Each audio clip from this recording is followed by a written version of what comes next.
Yo guys, what's up with their servers? Like, I downloaded launcher for the past like 5 minutes. What the fuck? It disconnected me from the launcher because I haven't played in a year. Crazy. Oh, now I have to authorize. Wow, fantastic. It's bullshit scam game, bro. Doesn't even want me to start playing. Insane.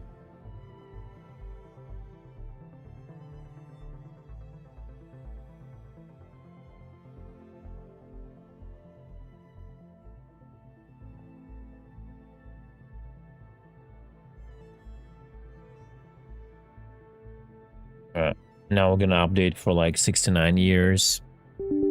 Ding.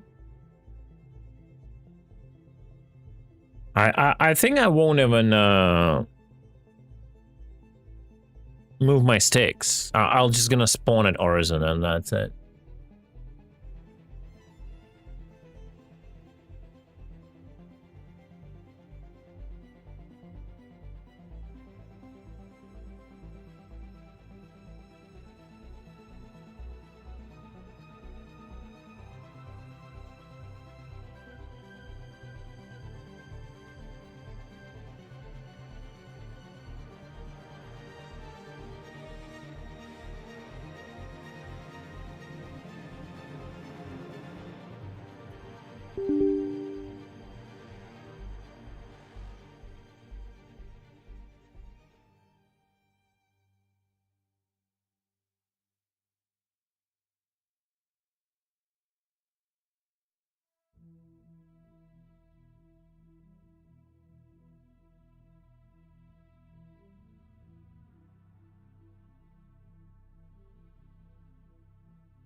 Yeah, we can.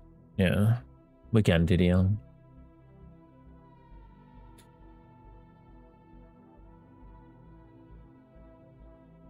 How many slots do you have? I wanted to play with Diddy. Do you have 2 slots? Well, so I'm still updating, bro. I'm still updating. So you keep going. It's gonna take me a while.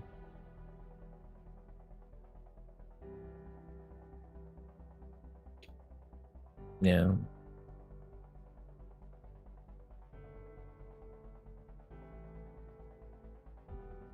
Maybe.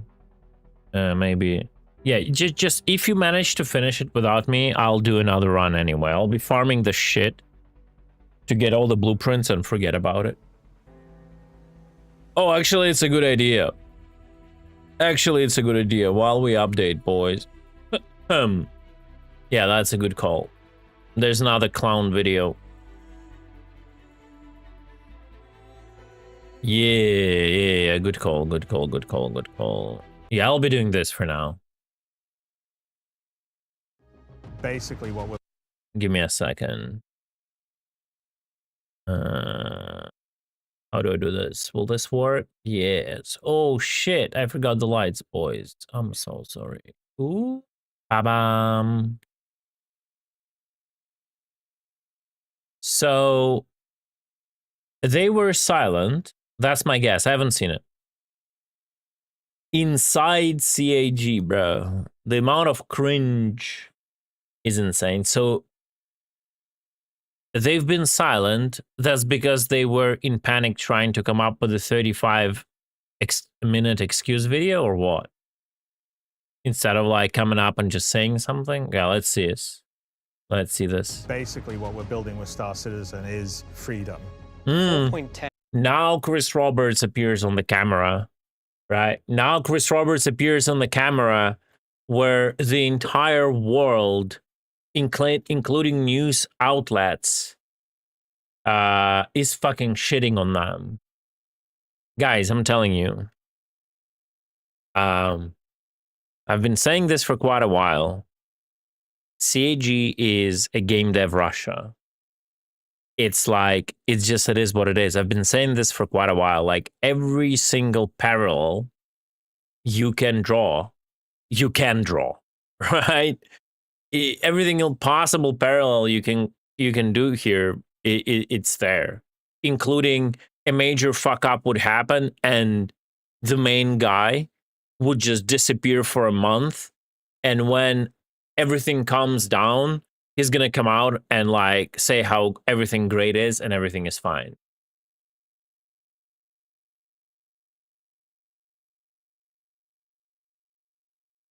And the technology is brand new. Instancing Technology is not brand new. It's already like 15 years old. You just cannot finish it. Shut the fuck up. is complicated, but it doesn't mean that we shouldn't do it. Yeah, it doesn't mean you shouldn't do it, but so why are you not doing it? Right? Of course you should do it, but why aren't you doing it? Instead, you do everything but the game. What? Oh my god, what a fucking cringe, bro. Starts right now. God damn. Like someone cares, bro.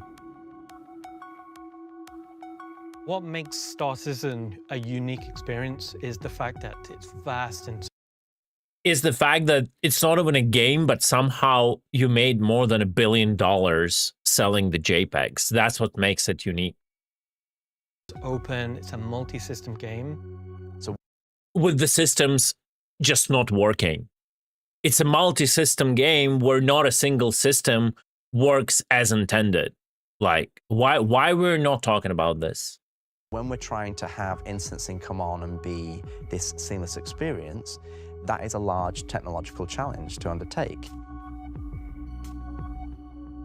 There's a lot of changes we had to do to the engine, which affect how the content is built. But then instancing creates Like, what content?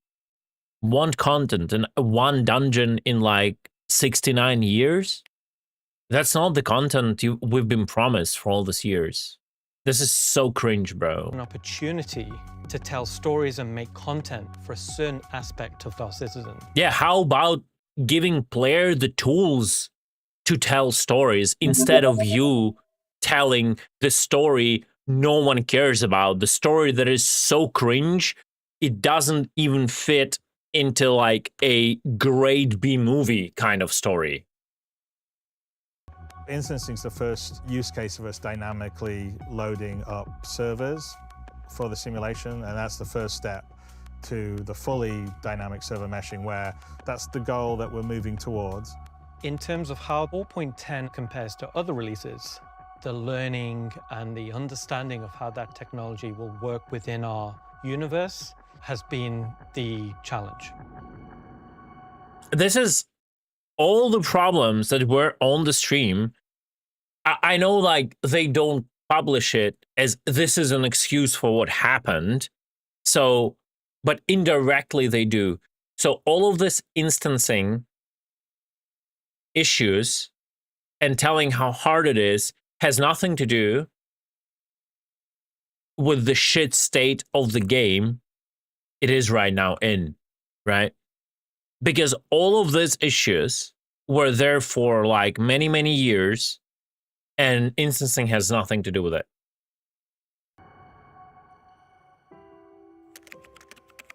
I've always like Oh my god, what is this like dating?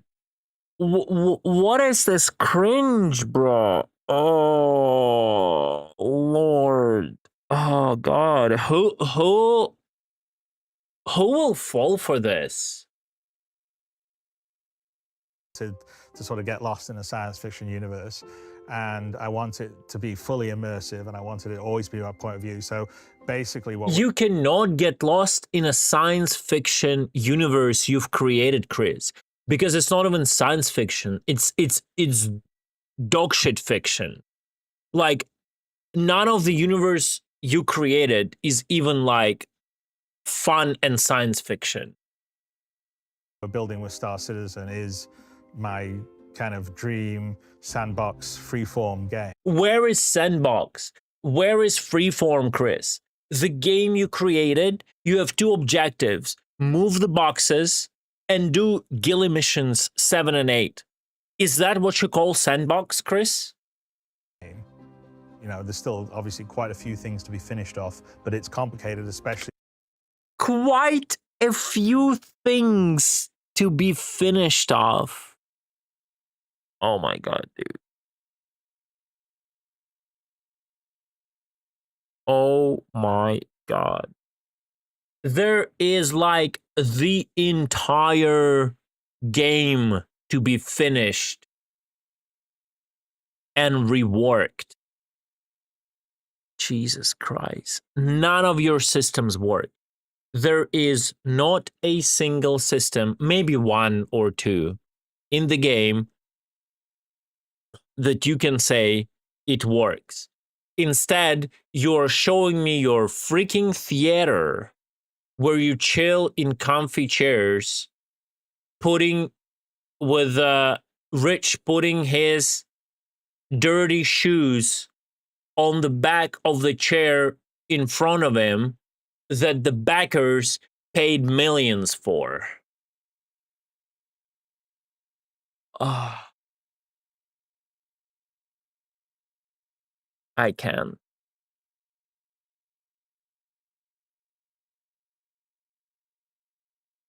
I just can't. We should Photoshop here an average baker, and he like puts his like leg on the head of the average baker. Oh Lord.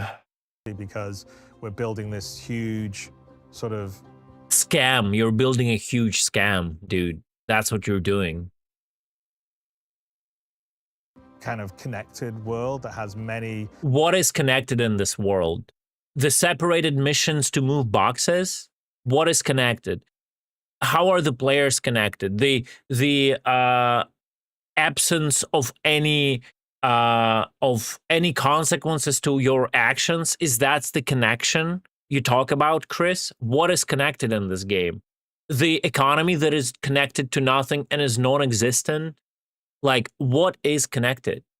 You've literally broke all the initial promises that this game had to offer, and now you're coming up with some imaginary bullshit and excuses. Oh my god. And just absolutely silence everybody who points that out. not just multiple servers to handle the simulation, but it also has multiple services to handle various things, like whether it's your Who cares if there is no gameplay, dude? Who cares for your $1 billion expensive screenshot simulator where you can fly anywhere if there is no gameplay inside of that world? wallet, or missions also has a service, and there's a whole bunch of the economy will have a service, and so you have a lot of interconnected systems that are all sort of working together, and a lot of the times the issues that we see are because of that complexity. And the rising challenge on Star Citizen is because the game has actually become more performant and has become more stable, and it's more persistent. And more people are playing it now than have played it ever. So every year we have more people join, more people play. And why then don't you show us the concurrency of the servers? Why don't you show us the concurrency of the servers, Chris? Is if every year more and more people are playing it, what are you so ashamed of to not show us the concurrency of the player base? Unlike the companies and the games who are really successful are not afraid of those values, huh? Why, Chris? why the moment people realize how to call your API to the proper concurrency, you instantly made a red alert, destroyed an ability for people to see like how many players are on the server, like everything. Like, why? Currency gets higher and higher. And one of the things is you've just got a large group of people, and then, you know, when some things aren't working quite as well as they are, it can get frustrating, especially. It can get frustrating, Chris, not when the things are not working as they are expected to work, is when the things are not working as you expect them to work for the like previous 5 years, and you do zero shit about it, selling more ships and telling everything is okay.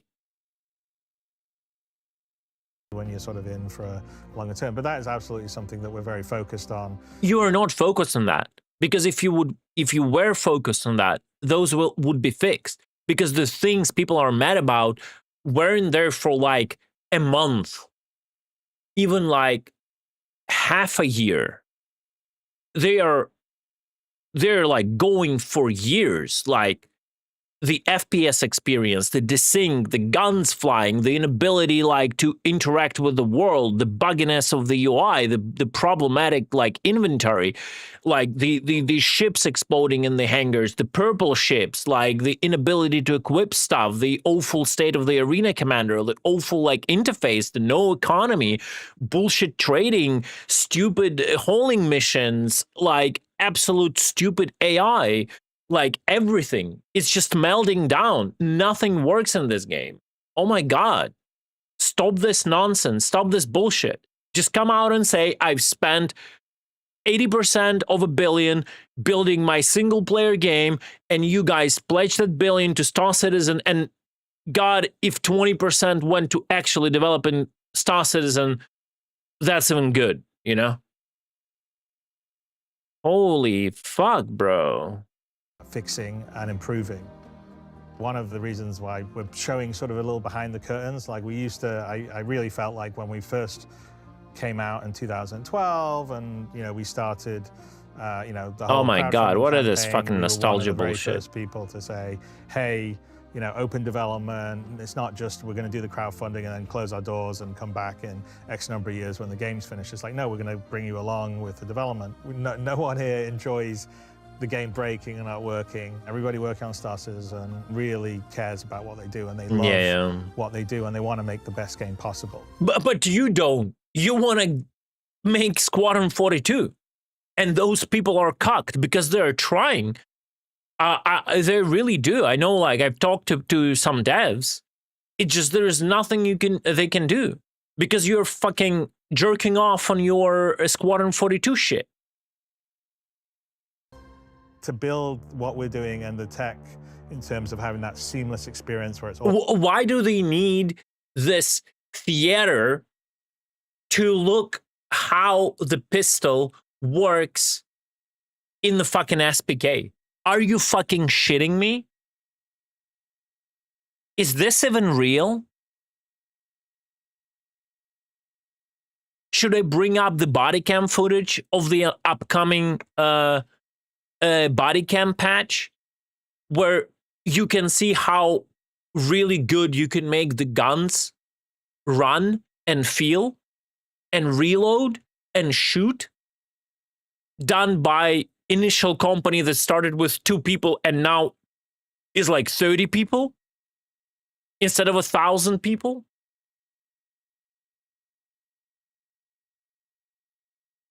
Fucking retarded, bro. From your first person, you can walk in to a spaceship and. What are you smiling at, dudes? What are you smiling at? At a fucking gun shooting? Like in a 2010 game? What are you smiling? What are you so happy about? Why are you, everyone is sitting with so like ascended faces, bro. Like they're like, yeah, that's a good one. Wow, we've achieved like fucking nirvana, bro, with this gun shooting at the SPK, bro. What is this dog shit marketing, bro? Fully interact with, you know, it. Look at it. Look at this guy. Look at this guy. The gun shoots. Interesting. That's a breakthrough in game development. Yes. That has fully physicalized components, and then see a moon up in the sky and take off and fly towards it and land on it without any. And have nothing to do there, Chris. And have nothing to do there. 10, 15 years later, it's nothing to do there on the moon.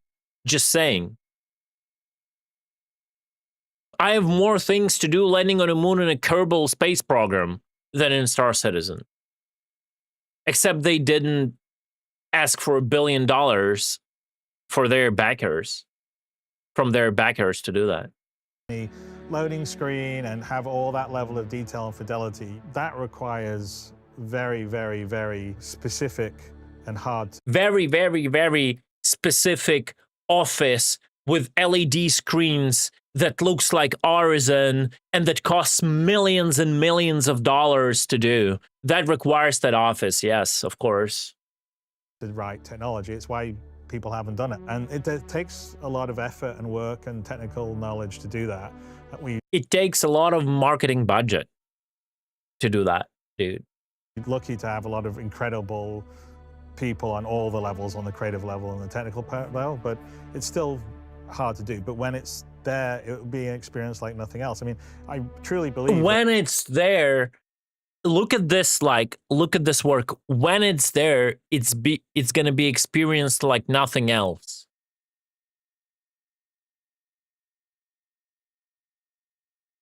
It's all over again.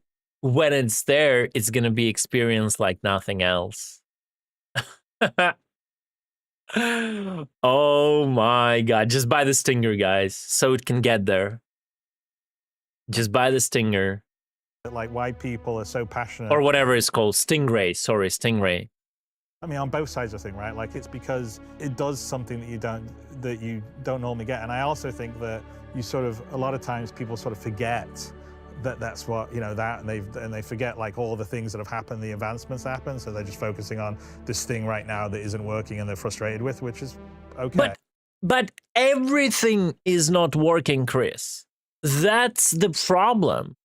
We don't forget because you want people to forget. Stop lying. The whole idea of Star Citizen getting where it got is people having like a very short memory and forgetting how many fuck-ups happened and how long it takes to do something and how we are getting still nowhere. We're just getting smoke and mirrors, fluff, rework after rework. UI gets reworked for the 69th time and it's still ugly and non-functioning and still bad.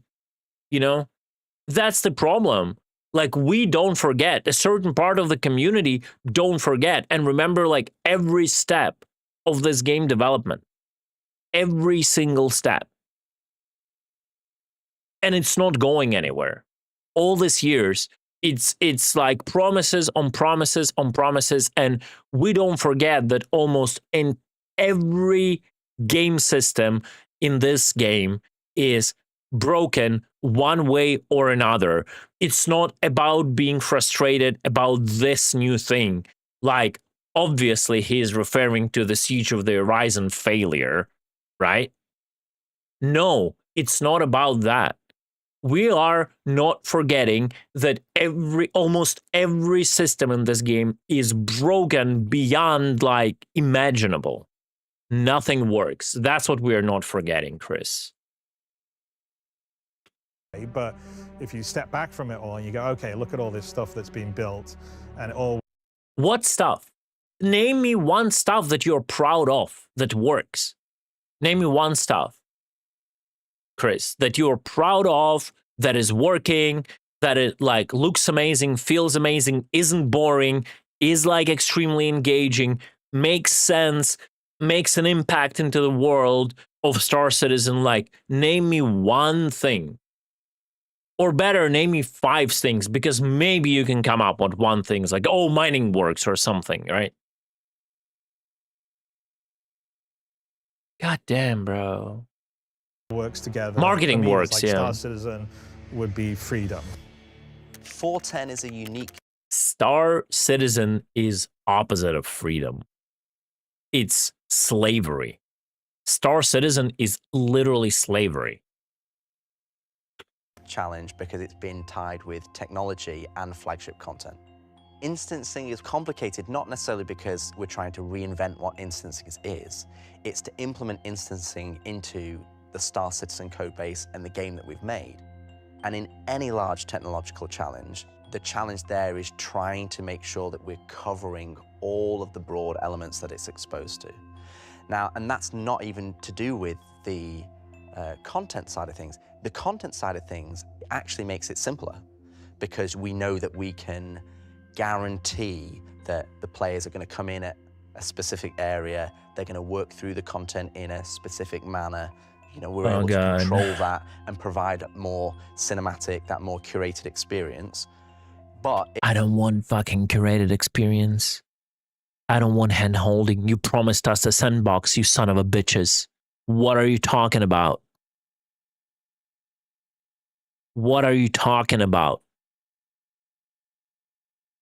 it adds significantly more challenges on the technology side, where we've got lots of different people coming into a specific area and then they're all being instanced off. So marrying those two together and then trying to deliver it to a live service like Star Citizen is a significant challenge. Well, ultimately, the patch wasn't ready to go. And I think that's just, it's black and white. You know, we never want to release. Dude, stop coming up with excuses. It's not about the patch. It's like the things that happened on the live stream. I will say this again. It's not about the instancing tag. It's not about the patch. All this dog shit was happening for the multiple years in a row. All the guns not reloading, all the ammo not repooling, all the med pens rubber bending, all the med guns not being able to aim at your own hand, all the dissing, all the guns flying up in the air when you kill someone, all the NPCs being stupid. That is not the patch. Stop lying. Like, this video is addressed to the outer audience. This is absolutely a marketing effort towards, not towards the Star Citizen community, but they're trying to take out the fire that they created and the fire that bursted out outside of the Star Citizen cult and Star Citizen church bubble. They're trying to address this towards the audience who will still follow the drama, and without knowing how Star Citizen is, they will watch this video and think, yeah, they probably did a mistake and the patch wasn't ready. No, every citizen that is somewhat retained their sanity and in their like common senses, right? They know that none of these problems that were present on the live stream were caused by the patch or by the instancing technology. All of them were present for years in FPS experience, patches and patches and patches over. Very simple. This is trying to put out a fire that happened outside of the Star Citizen bubble. Because all of this is like pure bullshit, what he's saying. A patch into the wild that is in a position that we think the players are not going to enjoy. Yeah. The challenge of then you should understand the game is in a position for the past like 5 years that players wouldn't enjoy, but you never reacted to it. You pretended everything is okay, and Jared would come up every week with a smiley face and sell us a new shit. Now you're talking about it. Thing has been an experience for all involved. But throughout that process, the core methodology has been, how do we create the best experience we can as we're developing this new technology? And that's always been the kind of like the guiding light that's seen as. You will not when all the budget goes to Squadron 42. You just don't have the resources for it. You cannot come up with a solution when you have no manpower, no tools. You cannot come up with a solution when you don't want to hire people who can who can create the solution for you.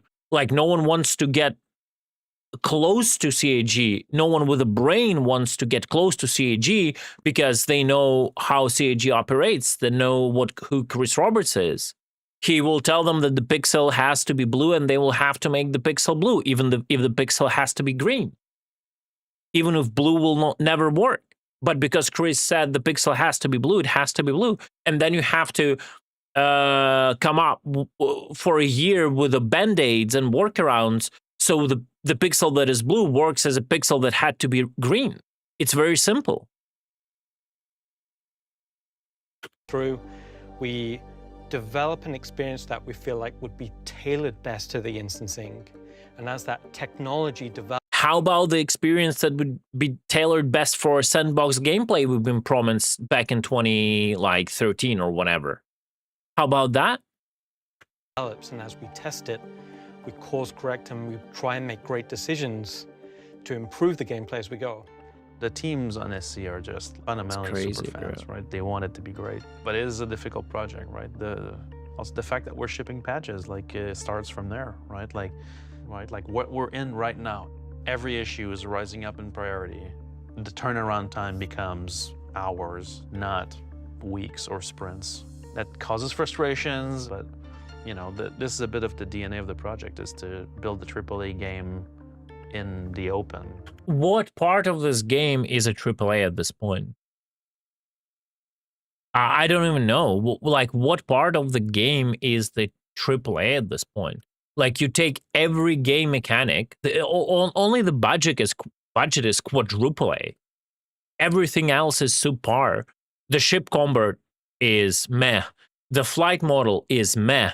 FPS experience is beyond meh. Like, visuals as of the tech of the visuals are good, but as of a unique style, the design is like 3 out of 5, 2.5 out of 5. Like, half of the shit, visual shit, is straight up stolen from borderline like IP theft. Other half is like a generic design that is like 10-20 years behind the trends. So I don't even know what is like no economy. Even the great mining is like, I've seen better mining moments in Elite Dangerous. Like what is AAA? That's the question. The technology you're developing, well, it's not there, and in the end of the day, players backed for the game, not for the tech. I understand the tech is the core of the game, but you cannot do the naked tech and then call it a AAA game, right? Many other MMOs have instancing already, and this is essentially our take on it. To do that, we have built a reimagined version of Siege of Orison, which was designed from the ground up to be more fireteam-sized cooperative experience. Like literally copy-paste boring generic platforms of Orison over and over again, like all 3 of them stages, you don't even feel anything. What are you talking about, guys? Like, what are you coping with? It's crazy. Narratively driven, much more curated experience than the old Siege was.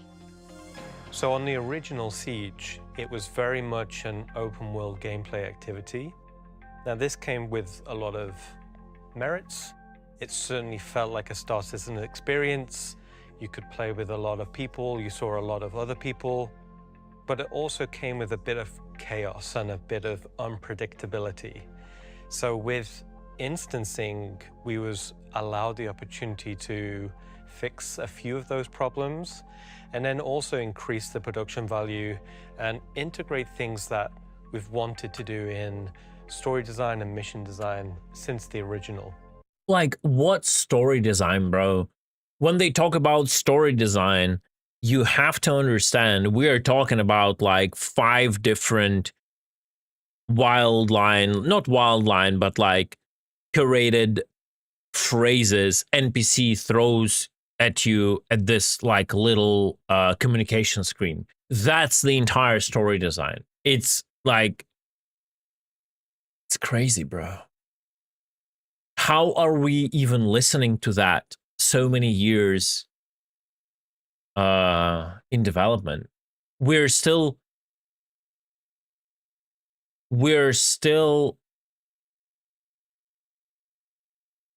like listening to this quote unquote storytelling when we had to be the like people who would create stories, right? It's the sandbox idea is that developers don't stress on creating like a theme park storyline thing. It's the players who create the stories. It's crazy. Oh my God, I cannot believe it. Oh shit, this is so bad. Oh my God, that's 20,000 hours of my lifetime went into this shit, bro. Even though you're in a separate instance from others, you're still in the overworld game. Oh my God, I just realized I have not enabled the chat. Ah, shit, son. Oh, that's very unfortunate. I have not enabled the chat during all of this. I mean, chat overlay. Uh-oh. Game world. So what that means is the time of day is still the same time of day. Sometimes it might be daytime, sometimes it might be nighttime, but Wow, that's so crazy. Sometimes it can be daytime, sometimes it can be nighttime. That's, guys, a fucking breakthrough. No one's seen that ever. Sometimes it can be daytime, sometimes it can be nighttime. That's totally $1 billion worth technology, bro. Insane. probably what will happen is if it starts at nighttime, it will You will become end up daytime, at which is really daytime. If it starts at daytime, you will end up at nighttime. Wow. Can you imagine that? No way. No way. No way. What else he will tell us? That, guys, you know, when you press the trigger, your gun shoots. Isn't that crazy? Oh, like, you know, you can go forward or you can go backward. And it means if you press W, you'll go forward, but at some point when you press S, you will go like backward. Right? Not always though, because then you can rubber band. cool because you feel that progression of time. And then Do I though? Oh my God. This is beyond embarrassing. Not gonna lie. when you go back to the social area, there's no time switch. It's one seamless experience. And I know that was very important from Chris from the get-go. Yeah, that's the problem. That was very important for Chris. So Dan, there we go. There we go. This bullshit, instead of creating a game that is interesting to play, what's important to Chris is when you go in and go out, it's the same time of the day. You know what I mean? That's what I've been telling to you. That's where $1 billion went to Squadron 42 and to the consistency of the daytime, instead of creating gameplay mechanics and game systems that work. Is It is seamless. It's no trickery. You're still part of the game world, but we're just able to give you a very specific gameplay experience outside of an open world setting. For me, Star Citizen should be like this wide, big open church for everyone. Wide, big, open church. Oh no, he lost his mind, bro. Okay. Okay, I need to survive this. I need to survive this. He actually said Star Citizen has to be wide and open church. Okay. Who?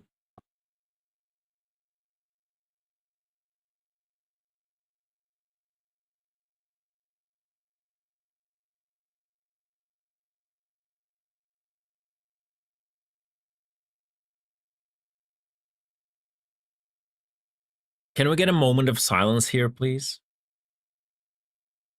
He finally said it. He's out of his fucking minds. That's it.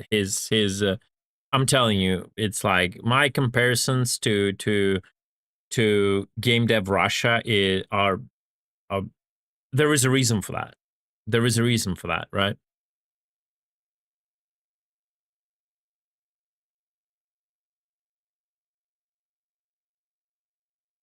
Whoever fucking let this be in the cut, in the final cut.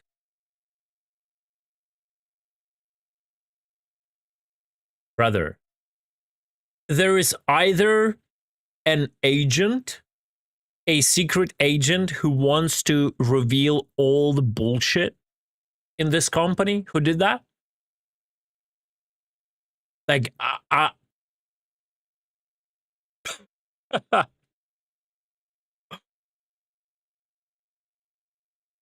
wide and open church, bro.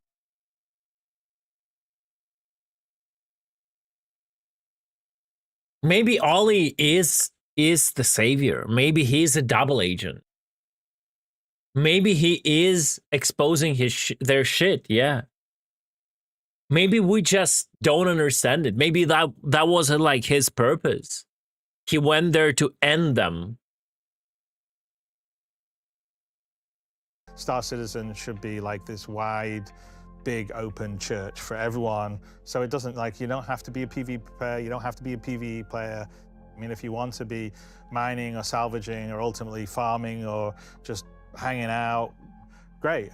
You should be able to do all those things and not be forced in any one thing. And there should be opportunities for players to do both those things without being forced into the other thing. So, like, for instance, the instancing is a good way for someone that wants to engage in PvE content to not be forced to do PvP content. And there'll be some other areas where we'll set up that are not instance, and that will be more like, okay, that's PvP. Like, so contested zones or something would be more like, okay, there could be cool loot in here, but there may be other players that can be getting... What fucking cool loot, bro? What are you talking about, Chris? Do you know your own game? Shut the fuck up, bro.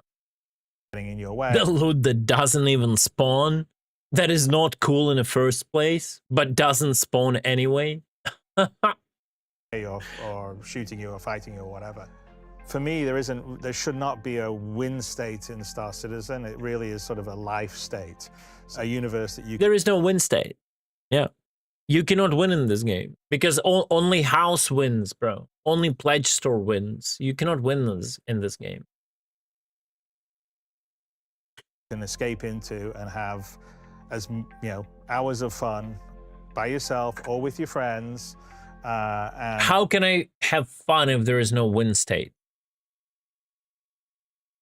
You know, you should be able to partake and absorb content. What content? At your own pace. So every patch comes with what I'd call a live support cost.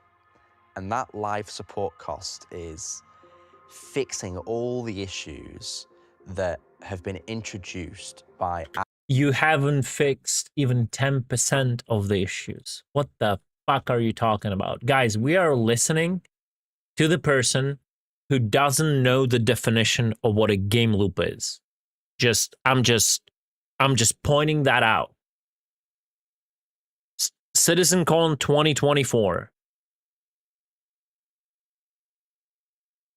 He called something that is a linear progression from A to B and pretty much not a repeatable event. He called it a gameplay loop. He doesn't know what the word loop means, so keep that in mind.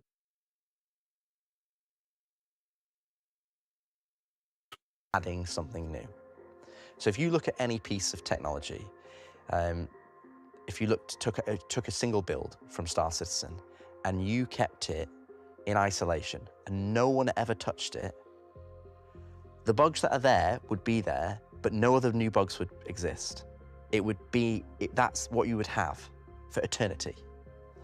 But every time that we add something new, whether it's a new piece of content, a new feature, a new technology, it has this ripple effect across the rest of the project. Oh my and God, that ripple so many effect excuses. causes things that you don't necessarily have your focus on right now that is breaks.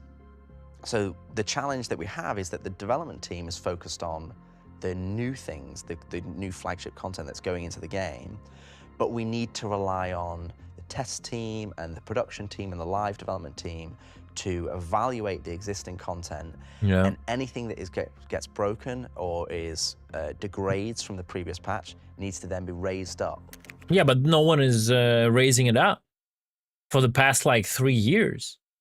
It's like, don't pretend you don't know it. It's like so much bullshit in this. As we start to scale test the instancing technology and the content with it, we find a lot of issues that were difficult to predict in internal testing. No, that's lies. Everything people laughed at and mocked you about in that live stream was present there before the stupid instancing. That's all lies. Every single word here is lies. I am the SC Dev QA coordinator. We provide information from players, from playing the game or testing the game, to the developers. One of the main players, in internal testing. I am the SC Dev QA coordinator. I don't even know We provide who that is. information from players, from playing the game or testing the game, to the developers.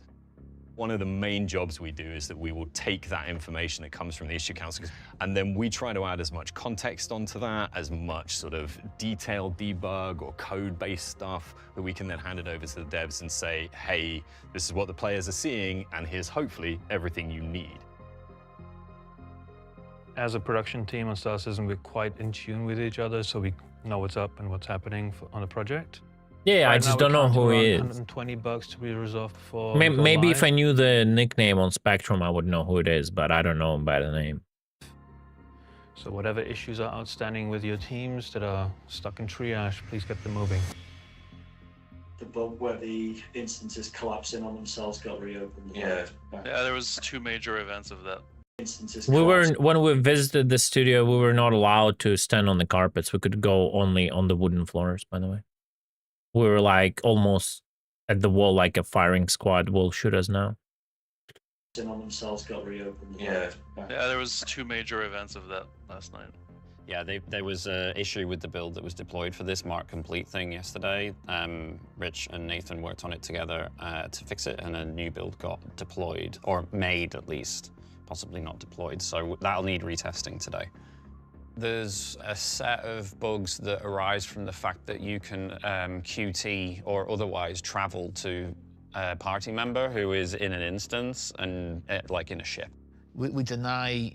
Apart from the fact that you can today.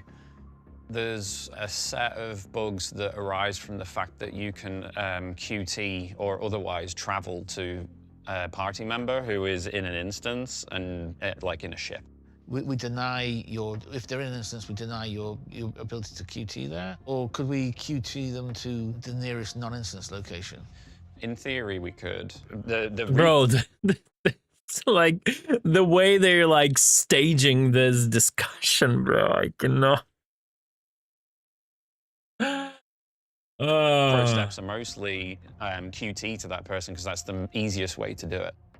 The fix for preventing you from doing that final hop of QT to the party member, one of our teams in CGP, they have made it, they basically wired up the fact that somebody is in an instance, they've wired that to our existing invalid target flow. This is a player, perspective of a player who has a friend who's already in a Siege of Horizon instance. So they zoom in on Siege, they click on their friend. Bruh, he literally touches the monitor with his filthy finger. Like, if I would see someone do that, I wouldn't even hire them, bro. If someone would touch the monitor with their finger to point out something, I would just not even hire them, bro. They route to it and try to initiate the quantum travel. Now, it'll tell you. Bro, stop touching the monitor. It triggers me. What are you doing, bro? It's disgusting. Holy crap, bro. Jesus Christ. Tells you the targets in the instance, and the behavior. Oh my God. The fact that it still calibrates, the fact that you can actually still attempt to initiate the quantum travel is consistent with other. With how the system works, basically, for when you have a target that's invalid. Once you get to this point, you would then need to know that you actually need to follow the mission flow to go to the correct place, to go to the elevator, to actually go into the instance. We've got to make sure we're buttoning things down and getting things finished, right? Ensure that everything that is currently in is working as reliable as it can. Plan is to ship next week, Wednesday, if all goes well.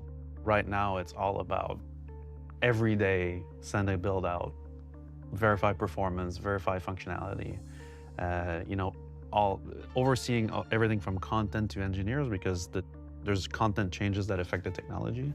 And so it's just a constant train of verification. I tend in these big features push to just be with the backers on Spectrum to talk about, like, you know, what their experience so that we can prioritize directly. Live development comes with the advantages of live feedback. I read feedback. I'm on Spectrum, forums, Reddit, Discord, YouTube, streaming, blah, blah, blah. Twitch. I watch a lot of the feedback and I read a lot of the feedback. I absolutely leverage that feedback to help us shape the game. That's one of the advantages. We know that the players know the game better than anybody, and we want the players to give us Doesn't feel like it, so that we can shape the game. And we also have, you know, Chris has a strong vision for where the product's going and where the game's going, and we ultimately have to marry that together to create that best experience. And that's a unique aspect of live development. I think what we can start with is, what would you say is the prevailing sentiment in the community right now regarding 4.10? I think there was initial cautious optimism towards it if we could fix some of the problems. Cautious optimism. Oh, baby. Let's go. That's how they you see the comparison here I was doing? Corn with Russia? when someone tells to superiors the things that are not real. Oh my God. Oh my God. It's just what it is. Like I'm doing that, like, not without a reasoning, you know? Every day we look at what the top issues that came on issue council from the latest build, along with the top issues for all of the PT overall. But also, no, you guys, you kind of reach out actively to some community members. You like, and this dialogue, this like thing is totally not staged, by the way, guys, and they're not reading from the script what they have to say. Like, it's a work meeting, by the way, I'm telling you.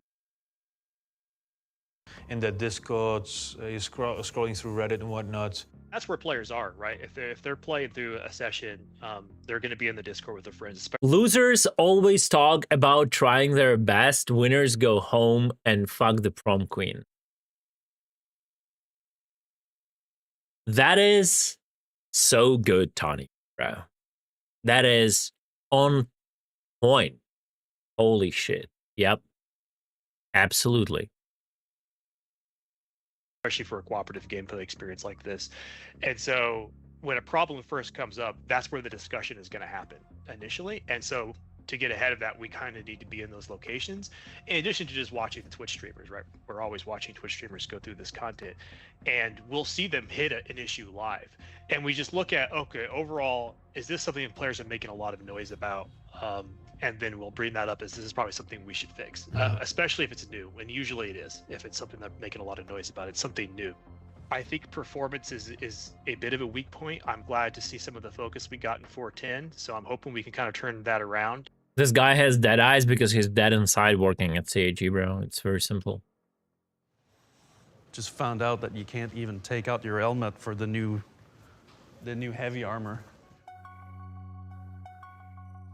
Every day when we go through these issues, there's some kind of problem that has been identified, and when fixed, may invalidate all these bugs. Sure. And we have to revalidate all these bugs. Yes. It's very time consuming. Sure. Like I have this on instancing. Oh, respawn is completely broken.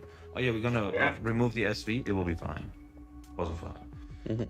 I'm not saying that we're shooting silver bullets and they should be fixing everything. It's just very time consuming to revalidate all the bugs that we're seeing. Right. Because of 1 or 2 bugs getting fixed. It's frustrating because it's like everyone has to do like this, like make this important phases. That it's very important. 1 step back, 2 steps forward, 1 step back.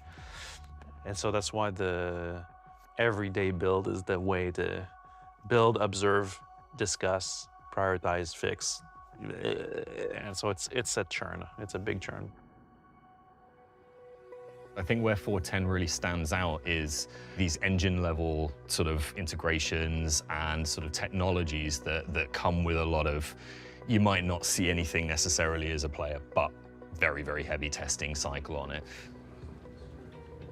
At the moment, we are testing with the community and finding new issues. Our primary objective is to stabilize the technology. Well, the big thing that we as QA always have to overcome, and can't in many cases, is dealing with what happens when you put it out in front of players, what happens when you've got it in a live environment with 600 players on a server and thousands of processes happening concurrently. And something we get by putting a lot of content onto a new technology is that we're going to test it at its limit straight out of the gate. And that's actually a really good way to offset risk. If you push that down the road, underlying problems, like deep systemic problems with the technology, are going to get worse and worse. When it goes to the PTU, it helps us out. But again, even in the PTU, we don't usually get enough people playing it in the PTU. We don't get enough concurrency. So that's one of the challenges right now. And 4.10, testing Siege of Horizon, is like, we need to get more and more people so we're really filling up the shards and the instances and seeing what the strain is on the system. It's funny, like, I will keep saying this, it's funny that they're trying to come up with excuses for Siege of Horizon, but it's not the fault of Siege of Horizon or instancing. Everything else is the problem, right? Like, everything people laughed at was the problems that we have like for years now. The data we got was pretty damning. There's a lot of issues that we've witnessed with performance, desync, and other associated problems. Yeah, and stop lying, that's like a Siege of Horizon issue. That's been like going on for like years. Just stop pretending it's a patch issue. It's the game issue. You just been called out because it was a perfect storm, a breaking point, a boiling point, whatever you call it, because you did it on stream, live, uncensored, where people could comment real time and it went viral. And it's the only reason you're fucking talking about it right now, because you're trying to put off the fire. All of this was present. People who actually want this game to be good and not just farming content creators who don't care on how much money they farm. They just speak out and you silence them. The community laughs at them, tells them that they're clowns, etc., etc., etc. But there you go. One very common thread was NPC desync, and in general, it seemed like a wider range of desync issues. We need to get a lot more. It's not wider. They're like not playing the game. It's been as desyncy as it was for the past like 3 years. Or even more, like 5 years. It's nothing new. That's the thing. They're trying to shift the focus and the perception of the problem of the people who would watch this video like it is a Siege of Horizon problem. It's not. Precise with the word desync. So you're talking about he's shooting at you, but he's not aiming at you. Yeah, like the reason I say desync is because to the naked eye, when you first look at it, it looks like it's AI desync, but obviously knowing that I'm on a 4-person server and the server was at a solid like 30 or whatever FPS, I know it can't be desync. Yeah, it's just the shitty code, shitty AI logic. It's not like desync technically. It looks like a desync. Like the bodies will rubber band everywhere. The NPCs would teleport. They would aim one direction, shoot at you. They would hit you when you're like 2 seconds already behind the cover, and all of that shit. It's just absolutely bad coding on like the AI behavior and whatever. And from what I've heard, they cannot even find a person who will fix it. They're trying to look for it, but apparently no one wants to get near this company. What we were hoping to get was clarity on what the remaining issues are, but in fact we found a lot more. And oh, you would have found that many years ago if you were listening to the right people. Another cool instead of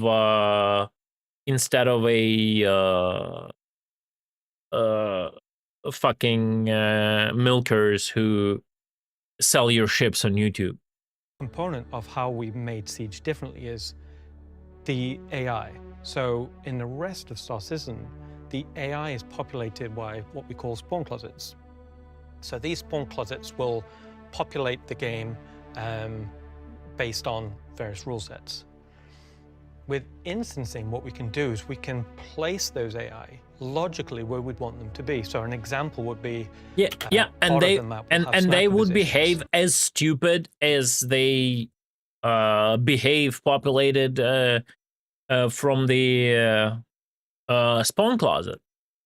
They're just like a duck hunt freaking gameplay where they pop their heads off a cover and like do nothing else, and you kill like 1,000 of them to go through the event instead of killing like only 100 of them, but making it interesting. Previously, this would have been impossible because there's no spawn closets up there. So we can tailor a more of a paced combat engagement rule set. Bullshit. So it's less about fighting overwhelming numbers and more less about fighting overwhelming numbers. Bro, last time I did Siege of Horizon, I had to kill like 1,000 of them. Literally 1,000 of people I have to kill to go through it. What are you talking about? What do you mean? It's insane. About creating combat scenarios. There are no combat scenarios. 99% of them stand still and pop their head out of cover, and you have to like take the pistol like duck hunt. That's the entire gameplay there. The fuck are you talking about? Feel fun to play through.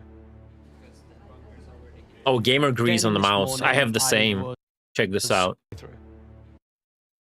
Check this out. I have the same. It's disgusting, yeah. Yeah, I think it's my mouse, by the way. Let me see. Let me compare. Oh, it is absolutely my mouse. Yep, that's the Naga version 2.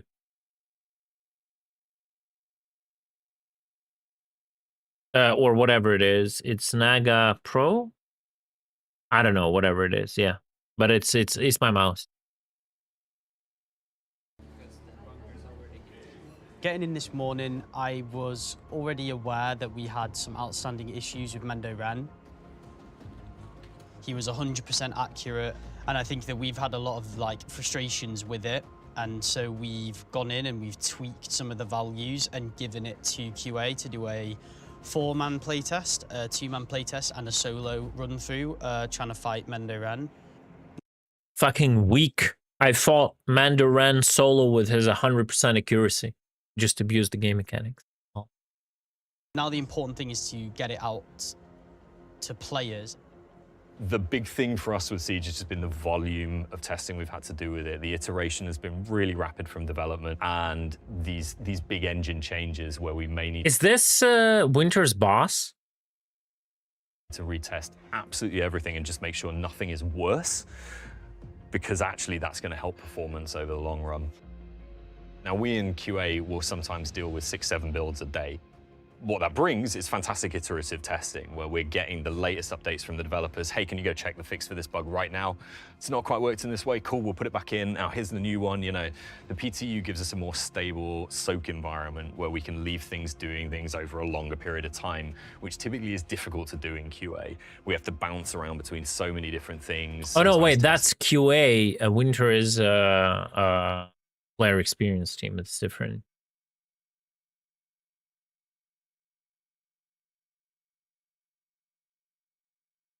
A move between task force. The interesting part is who is not in this video. Jared only in credits, only not even that, lol. 4 or 5 times a day to get onto the priorities. I think what we're hoping is that what we'll deploy today will try to get more concurrency so we can test it. Because really, originally Siege of Arasan was meant to go in 4.9, and we took it out of 4.9 because it wasn't ready. It's in 4.10, and now we're running late on 4.10. Hopefully, we'll get on the PTU and get enough people playing. Jared, oh, sorry, not Jared. Chris, your church is running late for like 10 years now. You're not running late on 4.10. You're just 10 years late in general. Just a little reminder. That it seems like it's in good shape, and then we can leave it on the weekend for people to hammer on it and let it soak. Senelai, I'm giving them a 2-year discount, okay? It's fine. Confident that everyone now is on the same page of what's left to be done. So I'm quite optimistic that we will get there. With Siege, the progression is the player's group enters that instance and they automatically become enrolled into the mission. So the mission exists inside the instance. That is a process in which we were going for. In the future, we want to do things like the player accepts a mission, and then that then permeates through into the instance layout. So that mission might inform a dungeon layout, or it might inform the enemy types inside that instance. So in the future, the instancing will be done in a variety of different ways. In what future we will get sandbox gameplay, though, we were promised? Can someone tell me that? Also a new addition for 4.10, which is really cool. She is also part of an instance. She works in the same way that the instancing works for Siege. So you go through... What is this? This is a 1 week or whatever, 2-week delayed excuse for what happened on the live stream, which is more embarrassing than the live stream itself. A elevator transition, then that separates you into your own instance. And the reason why we wanted to do this for Battaglia is, again, we wanted to deliver a more prescribed scenario, so that, you know, it's not filled with loads of other people, so that as you're having that interaction with the mission giver, it is contained and it's validated. In the future, again, we will open this up to more players, or we'd have the concept of more social instanced areas, so it doesn't feel like you're just completely separated from the open world. But we made that decision for Battaglia just to prescribe that experience. And it's also kind of cool because we were able to do another mission giver again. So it's been a little while since we've been able to do a physical mission giver. So that's been awesome in terms of we've been able to tell a deeper story in Bro, Nick. So as we've been have you slowly played unveiling games activities with in Nyx, deep stories? Just like, can they just shut up about this conveying and like telling a story? There is no interesting stories they tell in Star Citizen. Oh my god, bro. it's been very rewarding to see a deeper story arc be established and released. One of the things that I've been looking at is the client performance. We're using our analytics that we capture and graphing Yeah, they're that saying out The so that Witcher. we can see how Exactly. performance is trending over time. We've been making steady improvements through analyzing some of the captures and actually finding areas where we're being a little bit less performant than we could be. And that's why we have this kind of gradual increase over time. We actually removed some of the sort of dev debug things that we have on in the frame that we need during development so that we can analyze memory usage, track down multi-threaded issues and stuff like that, but all of which come at a cost. And one of the last things that we do before we actually release a build is to turn some of those things off. And that's why you see that big jump there. That's when we turned off a bunch of stuff that we have on during dev, and we get a big performance increase.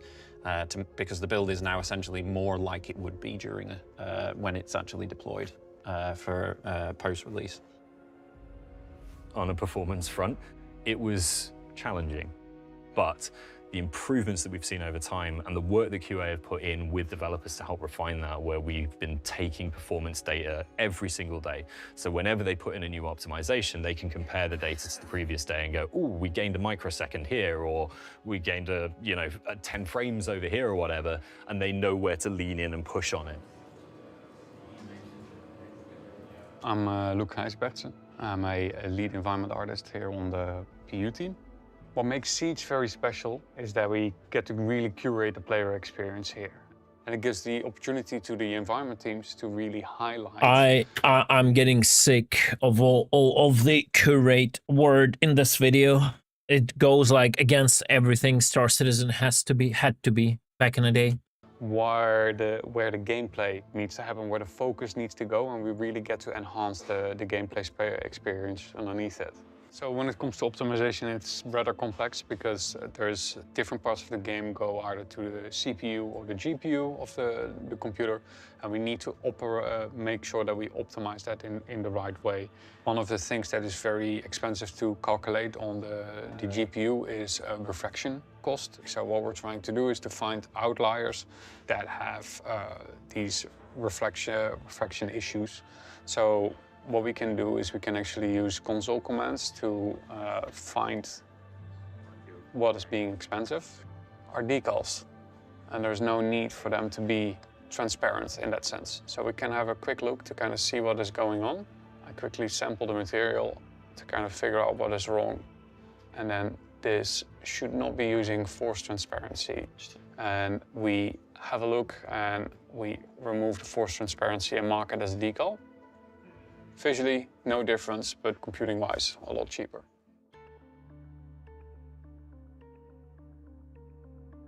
So just to kind of bring us back to the state of the patch, we discussed 2 days ago what issues are left outstanding, and we were just discussing number one on that list in quite a lot of detail, which is good. What's the current ETA of that fix going in? Is that going in Hey, today? listen, guys. ETA. At least they're now based in UK, and their bottle caps are connected to the bottles. That's a positive. Okay. Number one on that list in quite a lot of detail, which is good. What's the current ETA of that fix going in? Is that going in today? It is tonight, not going tomorrow? in today. Maybe if we're lucky, we get a hot fix build later for deployment, but that's not guaranteed.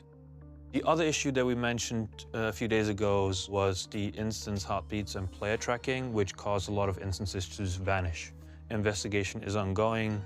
When we have that fix in, we'll revalidate all these issues we found. I do know that there's been a concerted push to improve performance that Carl's been leading, and that looks to me like it's actually been bearing some good fruit, which is good. But let's get lots of people on. Like tonight. this dramatic, like, directorship with like a shaking camera, like I don't know, it's a fucking horror movie or live action or something, you know?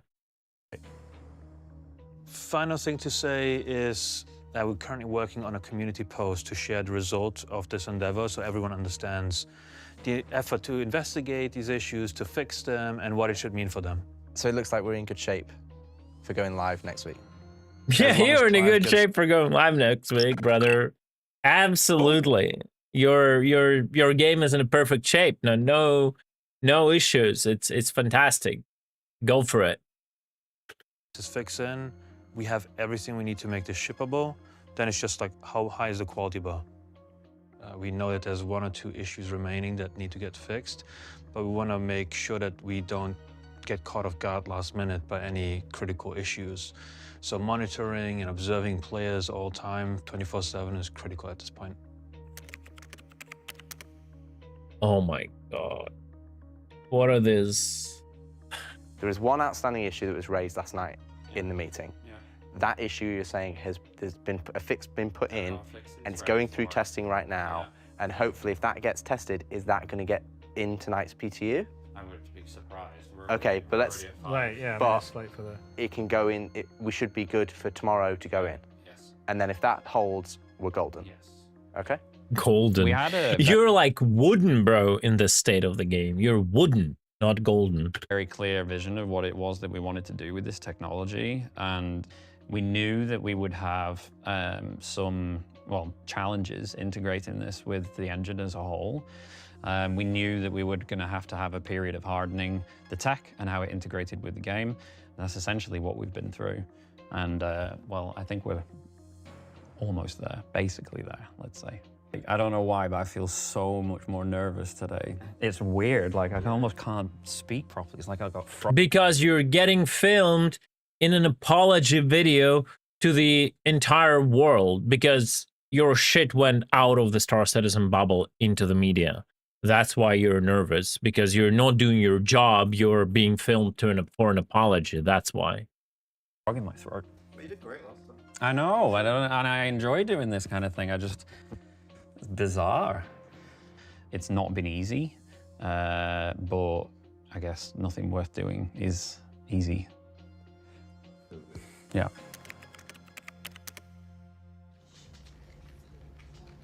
My name is Eric Green. I'm the Director of Publishing Operations. So if we're saying that we're going for, say, a Wednesday release, the Director of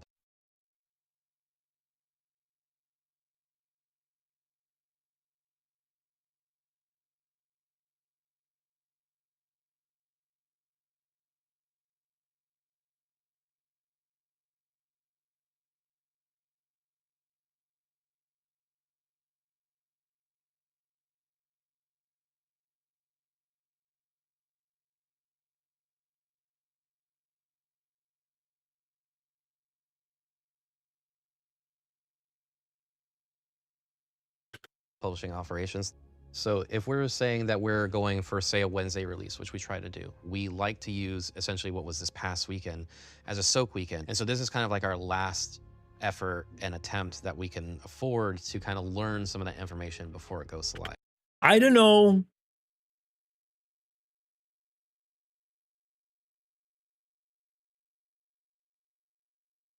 I don't know. Like, one part of me just want to say based. Right? It's just based, bro. Other part of me wants to say WTF is that. Right? So, like, I don't know. It's like a 6-7. Like, I don't know what to say. Like, one part of my brain wants to say, this is fucking based. Right? But other, like, is this some sort of a disrespect to like the work process or the viewership, you know? Like, I just don't know. This is so disrespectfully based, I cannot even, like, comment on it. Right? It's like, I'll just leave it at that. I'll just leave it at that. By Tuesday evening, we can hand that off to QA. So just making sure the environment appears to be working as intended. And so we're good to go. And if everything's good, we, hit the button, the magical red button somewhere that launches it, right? Welcome back, everybody, to another sit rep. There were 2 issues really that we were trying to get fixed before we kick our release candidate. The core game experience for 4.10, regardless of Siege, as far as I've been told and experienced, is better than 4.9 or 4.8. Yes, across the board. The patch notes are massive. Like, there's so many things fixed. Top level fixes, so that's in a good place to be. Obviously, we want to be better than where we are, even so. Why don't we get this change resolved now? Let's get this chase fix from Alejandro from testing, and let's pull the trigger. Oh God. Hero talk, yeah. I think it's basically go time. Like, we had a very successful PTU at the weekend. The tech seems to have stabilized. Any critical or blocking issues that we've had to this point, we're not seeing anymore. So yeah, we're ready to go. Later today, we'll press the button and it'll go live to players. Oh my God. This music. One thing that I've always Bro, said it's a trailer for a company that creates nothing but trailers, bro. As I work with all the teams, I actually called up someone recently and had this conversation, is I try and stay... Do they have a fucking barista and stuff? Yes. It's a well-known fact. In the middle. So when we have an amazing patch and people are really excited about it and having loads of fun, try and stay in the middle, and vice versa, when we have a patch that doesn't do as well as we'd hoped, then again, you don't want to be in the doldrums. You need to be in the middle. You need to be pragmatic and keep moving forward, because live development is an ongoing process. It's a continual development process that is difficult. It's a lot different challenge compared to just standard game development, where you're working in isolation and then you release the game at the end. But I think the way I cope with it and the way I give the advice to the other team members is... The way you cope with it is with your paycheck. And that's it. That's the way you cope with it. That comes from our wallets and that is being sent to Squadron 42. Just always try and stay in the middle. One of the things I've always been able to do in every game that I've made is when is not release it on time and be a feature creep. That's one of the things you managed to do. Start out to make it before everything's there, I can see the game. So that was the... You don't see the game. Your vision of the game changed 69 times across these years, and what you saw and promised us back in 2012/2014 is not where we're going right now. So shut the fuck up. When I made Wing Commander, it's been the case I've made pretty much all the games. I can see. Stop referring to the prehistoric games no one cares about. God damn it. It in my mind, and then I think my talent has been able to deliver the vision I have in my mind. You never delivered. Like, half of your games, you were like, just go away, we'll finish it. You never delivered, and you cannot deliver with Star Citizen. You haven't delivered a single system in Star Citizen that works rock solid. Stop patting yourself on the shoulder talking about your talent, bro. Sometimes it takes longer than other times, especially as things get bigger and more complicated. Sometimes it takes so long. A lot of your backers that gave you thousands of dollars are no longer even alive, like IRL, unfortunately. But the vision for Star Citizen and the immersive universe that I think it can be when it's all said and done, and we've got those rough edges, polished. Your game is one big rough edge. Nothing works as intended. And we've got the content that's there that will sort of put you in, and the ability for people to do all the different things they want to do. What different things? How do they impact the world? Where is Sandbox? What content? And do it well. I think it'll be huge. My goal is Just keep on swimming like Dory. We're just going to keep on swimming. Keep on swimming in what? In the money that you've taken from the backers? You can definitely fill a good pool with that $1 billion to swim in it. Yeah, guess who cannot swim in the game? It's the backers, because we just walk on the under the water on the bottom of the ocean, like there is no water. That's one person who cannot swim is your player in game. Getting out there, trying to improve, build after build. Ultimately, we're moving towards that end goal and that vision of making this incredible, immersive, seamless universe. There is no water physics, no.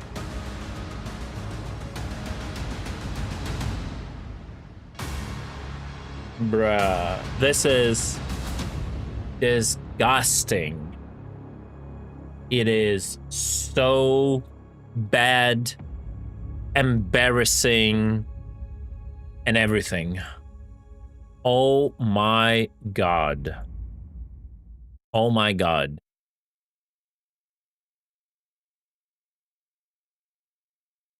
Cameral, a nothing burger. Hello What is this? everyone. Just Oh, 2 hours 22 ago, minutes. CRG That's released too this long. Video, Star Citizen inside CRG, Siege of Orison.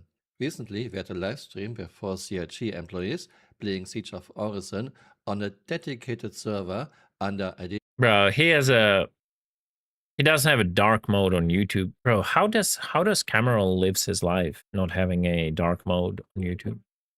Come on. Come on, dude, you can do better. conditions. And it was still a total disaster. Yeah, We it saw was. These things, brain-dead NPCs, people couldn't reload their weapon and needed a takedown, people couldn't use med Yeah. guns, inventory didn't work, Yeah. looting didn't work, and NPCs were repeating the same stupid voice lines over Yep. and over. Yep. I And as I said, it has nothing to do with the instancing or the patch. It's the issues that we have for years now. cover you, I cover you, I use a light mode too. Oh shit, man. How do I do this?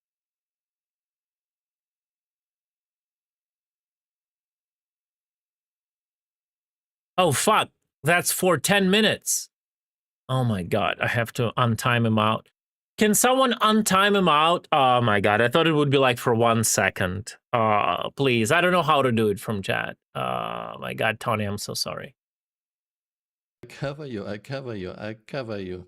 And on top of all of this, the 4 CRG employees didn't play together. Atmosphere was absolutely toxic. They didn't even revive each other. Especially Elliot Molby was an absolute dick. I guess this is what happens when you make kids who never worked on any game before senior lead mission designer. Yeah. Yeah. 10 out of 10. Yeah. Chris. No, like, again, nothing personal against like Elliot or someone else, but from where this company is going, where the game is going, you could see like people who like come up with certain decisions. It's not that they have not created any games before. It's like, it feels like they're not even gamers.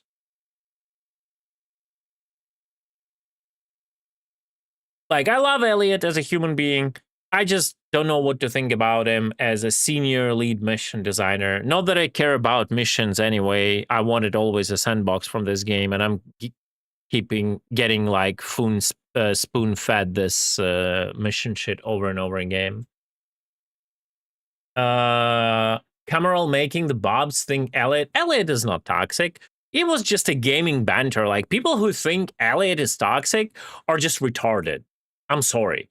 If you guys think Elliot is toxic, you might want to realign your like understanding of like a gaming culture and gaming like world.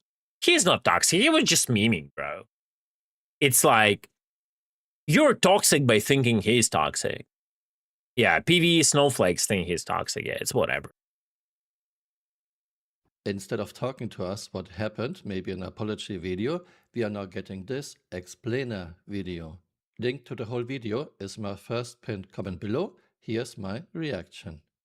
So when we're trying to have instancing come on and be this seamless experience, that is a large technological challenge to undertake. Correction, instancing is a large technology challenge to undertake for CRG. Instancing is a solved problem in MMOs for more than 20 years by now, but CRG even fails at that. We have overlapping hangars since we got our personal instance hangars. Still not solved, it even got worse. So you have one big cargo elevator. Okay, what happened now? Yeah, that's like the hangar instancing issues, yeah. I didn't spawn the pieces. Yeah. Yes, I find this interesting. Here's a cinema. Chris financed with our backers' money. And of course, Richard Tyra has to put his dirty shoes. Oh my god, he is saying literally the same thing I was saying. That is hilarious. That is hilarious. Like, that's how bad, like, that's how they cannot filter themselves, right? When they watch through this, like, they cannot even understand, like, in the current situation, this is like a little bit disrespectful, right? Backers' money. And of course, Richard Tyra has to put his dirty shoes on top of the seat. Yeah. How about you being an adult, Richard Tyra? Yeah.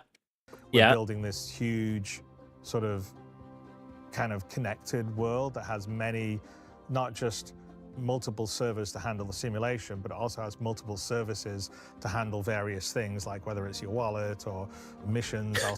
I just realized what he said.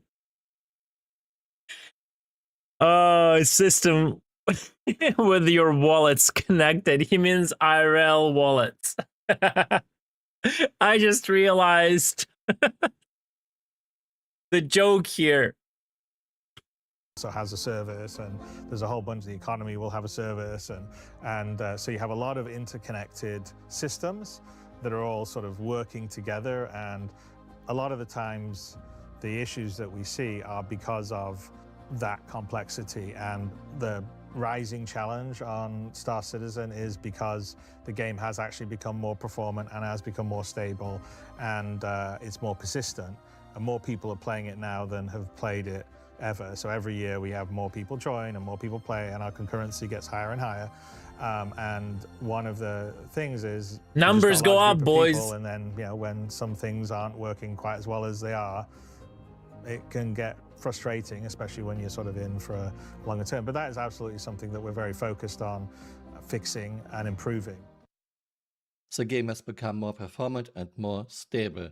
Chris, it's funny he paused on the same frame where I put the video on a pause to like talk. Just talking out of your behind. This is not the experience of the normal player. Yep.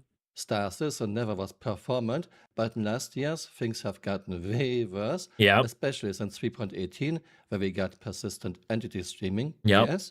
And 4.0, when we got static server meshing with a much higher player cap. We have now massive do-things and interaction delays. At times, we cannot even use our inventory. Even at walking speeds, NPCs are teleporting all over your screen. And you have the audacity to tell us the game has become more stable and more performant. Chris, please stop lying. And again, you are telling us a lot more people are playing Star Citizen nowadays. Why don't you release numbers, let's say, over the last 10 years? It's just what I said. This is just what I said. If you're so confident in your product, why are you absolutely afraid to show the concurrency numbers?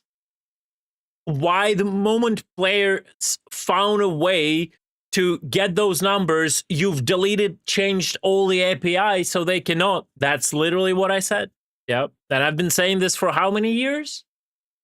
With average player count a day. I guess you won't do this because you are afraid. Yep. One of the reasons why we're showing sort of a little behind the curtains, like we used to, I really felt like when we first came out in 2000. The number was around 25K. It was like jumping between like 15 and 30, something like that. Attention inmate population. New detainee detected. Icy Jones has just subscribed to this unlawful broadcast. Please refrain from slipping on Icy Jones while he slides into the pirate ranks. Welcome to the Klesher Certified Piracy Program, Icy Jones. Your crime, supporting Space Cutlet. Your sentence, indefinite. Icy, thank you so much for the prime. Noxtron, thank you so much for the tier 1. Some time ago, Thunders, thank you for the gifted 2 mortars. I appreciate it. Thank you, guys. Sorry, I didn't mention it during me watching the stuff, but thank you, dudes. Well, yeah, that's probably could be worse action. I agree than like for the state of the game, but yet they're not showing the numbers. 12, and we started the whole crowdfunding campaign. We were one of the very first people to say, hey, open development, it's not just we're going to do the crowdfunding and then close our doors. And no one really cares what they do, and they love what they do, and they want to make the best game possible. Oh, Chris is playing the open development card again. Yeah. Yeah, is this why you called us roadmap watchers in February 22? Yeah. And removed the roadmap altogether? Yeah. But there still remains a very loud contingent of roadmap watchers who see projections as promises. No. Diddy, I need to go through all of this. Like I've skipped all the drama. I was playing other games. I know I promised to do Siege of Orison, but I gotta go through this. It's just too funny to miss. We never did. Not every item on a roadmap has to make it in time. But if your roadmap looked like this, was it really ever a roadmap? We are still missing items that were on CRG's roadmap 5 years ago. Yeah. Nowhere to be found. For example, hacking tier 0 and dynamic door and ramp alignment. This is very important. Terrain is not flat. We don't want flat terrain. Still, yeah, it's crazy how that thing is still not in, and how long ago they promised it, right? Like this is that could have been such a good quality of life feature, but it never came. Like you, and on top of that, they never even bothered adding vaulting to the ramps. If you cannot get to the ramp, you can like vault up, Nowhere to be seen. This was not a roadmap, Chris. This was some kind of marketing tool to generate hype so people buy more ships. Yep. Putting items on a roadmap that are still not in the game 5 years later is not open development. This is just disrespecting your backers. To build what we're doing and the tech. I just cannot say not like. I'll just keep saying yep, because like that's everything I've been saying for years. That's everything I've been saying in commenting on that video initially before watching Cameral's video. It's just like doubling down on everything I've said, right? It's like there is nothing to add. I'll just keep yapping and that's it. In terms of having that seamless experience where it's all from your first person, you can walk in to a spaceship and fully see a screen. Very specific. I'll just fast forward, because we've seen all that, to the points where he is like talking, right? Chris. The right technology. It's why people haven't done it. This is exactly the issue with Chris. Chris doesn't understand why no other game studio has things like PS and everything physicalized. Both PS and physicalizing everything does very little for the player. Most of the time players don't even notice it, but it makes developing a game much harder. Chris never asked himself the question, why does no other game studio do this? I guess Chris thinks every other game studio sucks. Chris, always going for some special tech no other game studio uses, is one of the reasons we have so little after year 14 and more than $1 billion. The thing is that might be a neat feature, right? The problem is the entire game had to be done first, and the core gameplay, like what people enjoy and what they want to do. And then like all the persistent stuff, like it's a counterintuitive, like, yeah, if you don't do persistent stuff at the start, then it's hard to implement it in the future. But like, who cares about the persistence if there is no game and it doesn't work, right? And funding. And it takes a lot of effort and work and technical knowledge to do that. Chris, please accept this was all your idea. The game was your idea. PS, persistent entity streaming, was your idea. Everything physicalized was your idea. You had almost 14 years and To more implement than $1 it. billion in funding, and you still have nothing to show for. Nothing but a buggy, laggy tech demo with massive performance issues. Yep. Do you expect I have sympathy for you? No. Sort of a lot of times No people sympathy. Sort of forget that's what, you know, that, and they forget like all the things that have happened, the advancements that happen, so they're just focusing on this thing right now that isn't working and they're frustrated with. And here lies a huge issue with this game, Chris. All the advancements.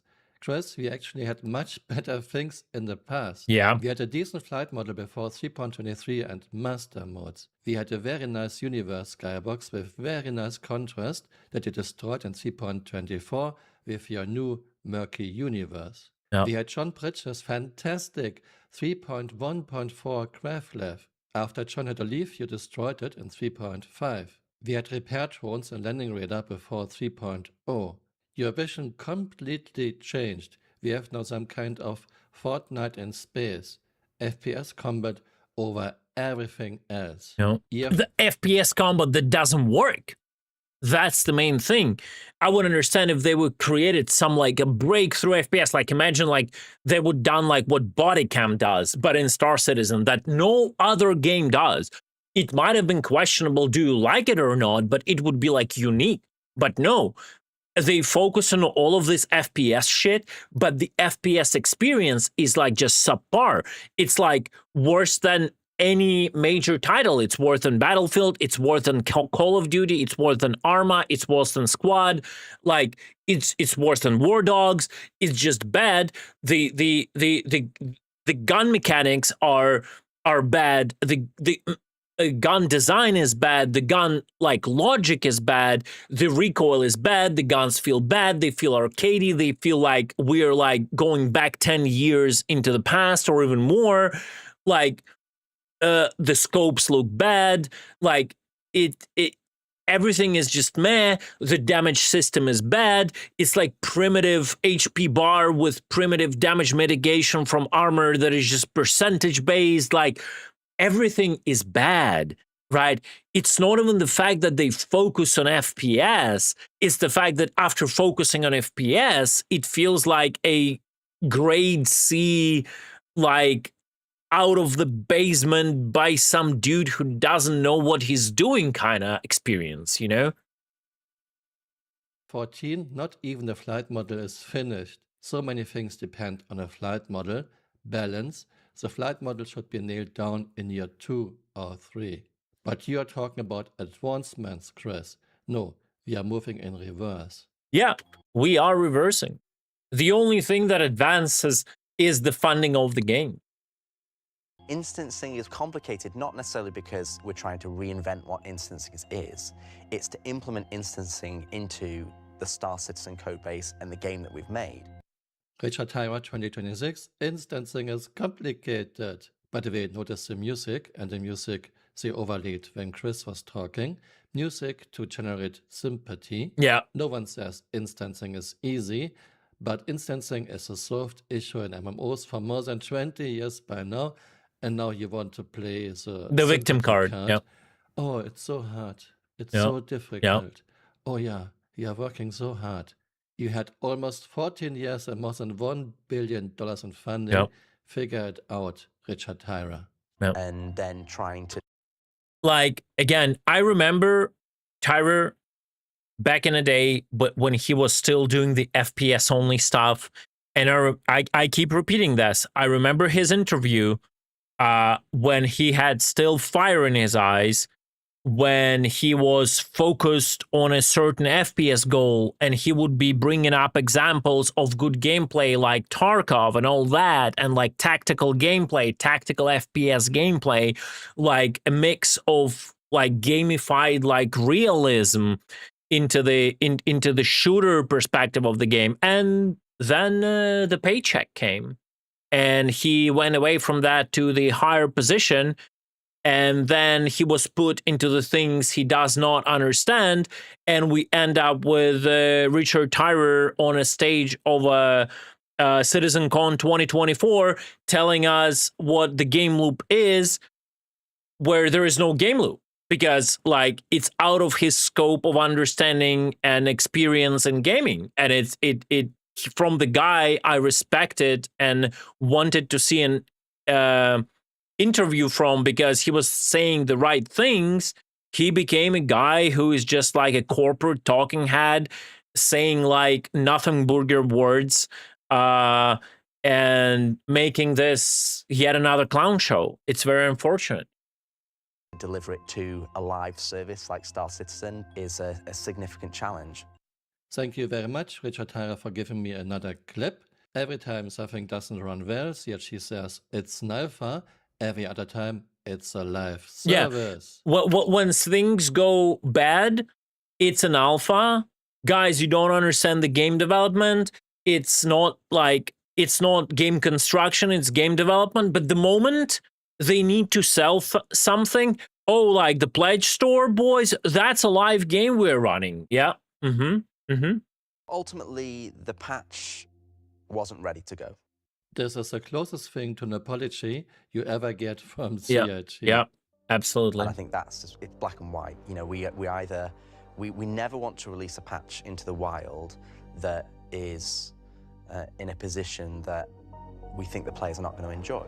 Is either your understanding of what players can enjoy is absolutely broken, or you're straight up lying, or you don't understand like that almost every patch you release players cannot enjoy because it is so broken. I just keep going through this for the second time. I'm so frustrated with this video. Like, I ignored all the drama that happened. I literally played other games and never even participated in the discussion of Star Citizen since that live stream.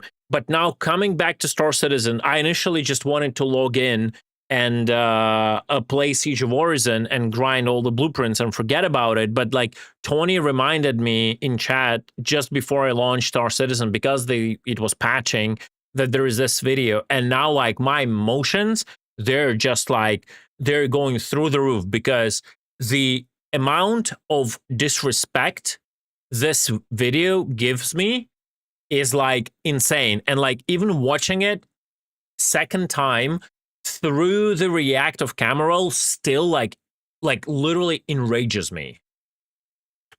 So why are you releasing broken patch after broken patch all the time?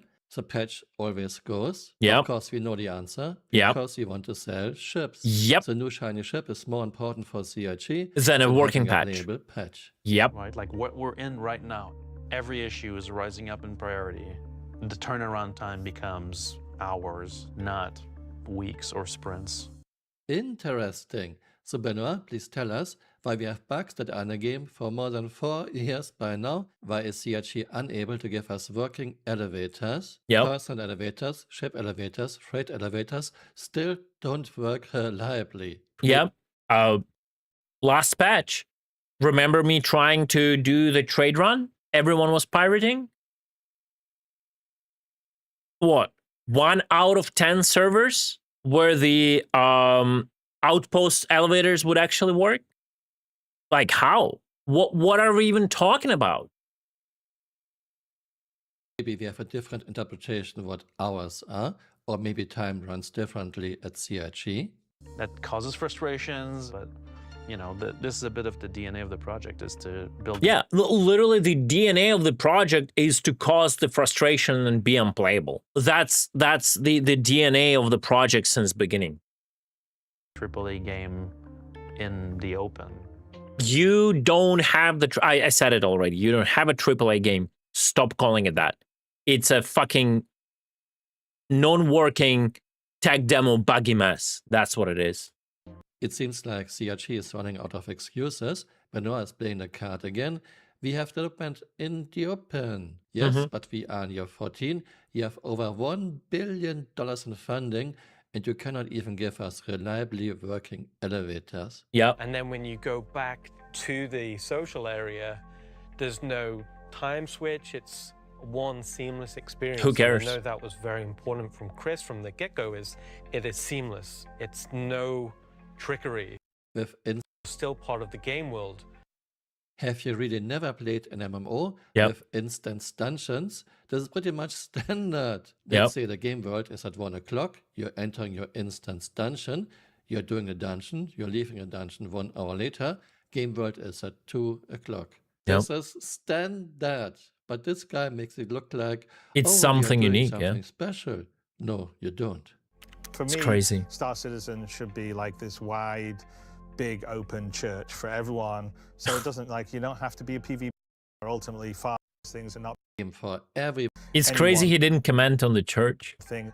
Yeah, Chris always sold Star Citizen as a game for everyone. You can be a miner, you can be a cargo hauler, you can be a pirate, you can be a bounty hunter. But a game for everyone might be a game for no one, Chris. Yeah. We don't even have a reputation system yet. And the most funny thing is, he's talking about farming again. I didn't know farming was so popular. Chris Roberts, CitizenCon 2016, farming was supposed to come in 3.3, Yeah. autumn 2017. Yeah. 3.3. Here's the one. Farming and rescue. Oh no, bro. It's so sad to see, bro.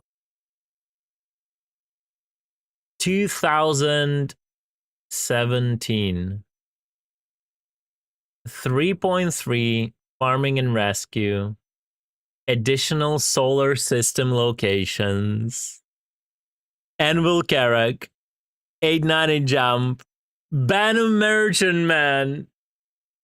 Banu Merchant Man, boys.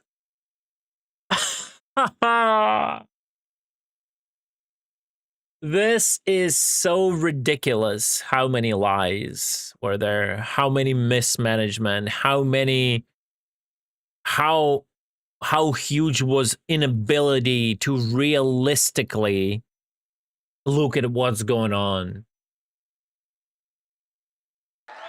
Who knew farming was so popular?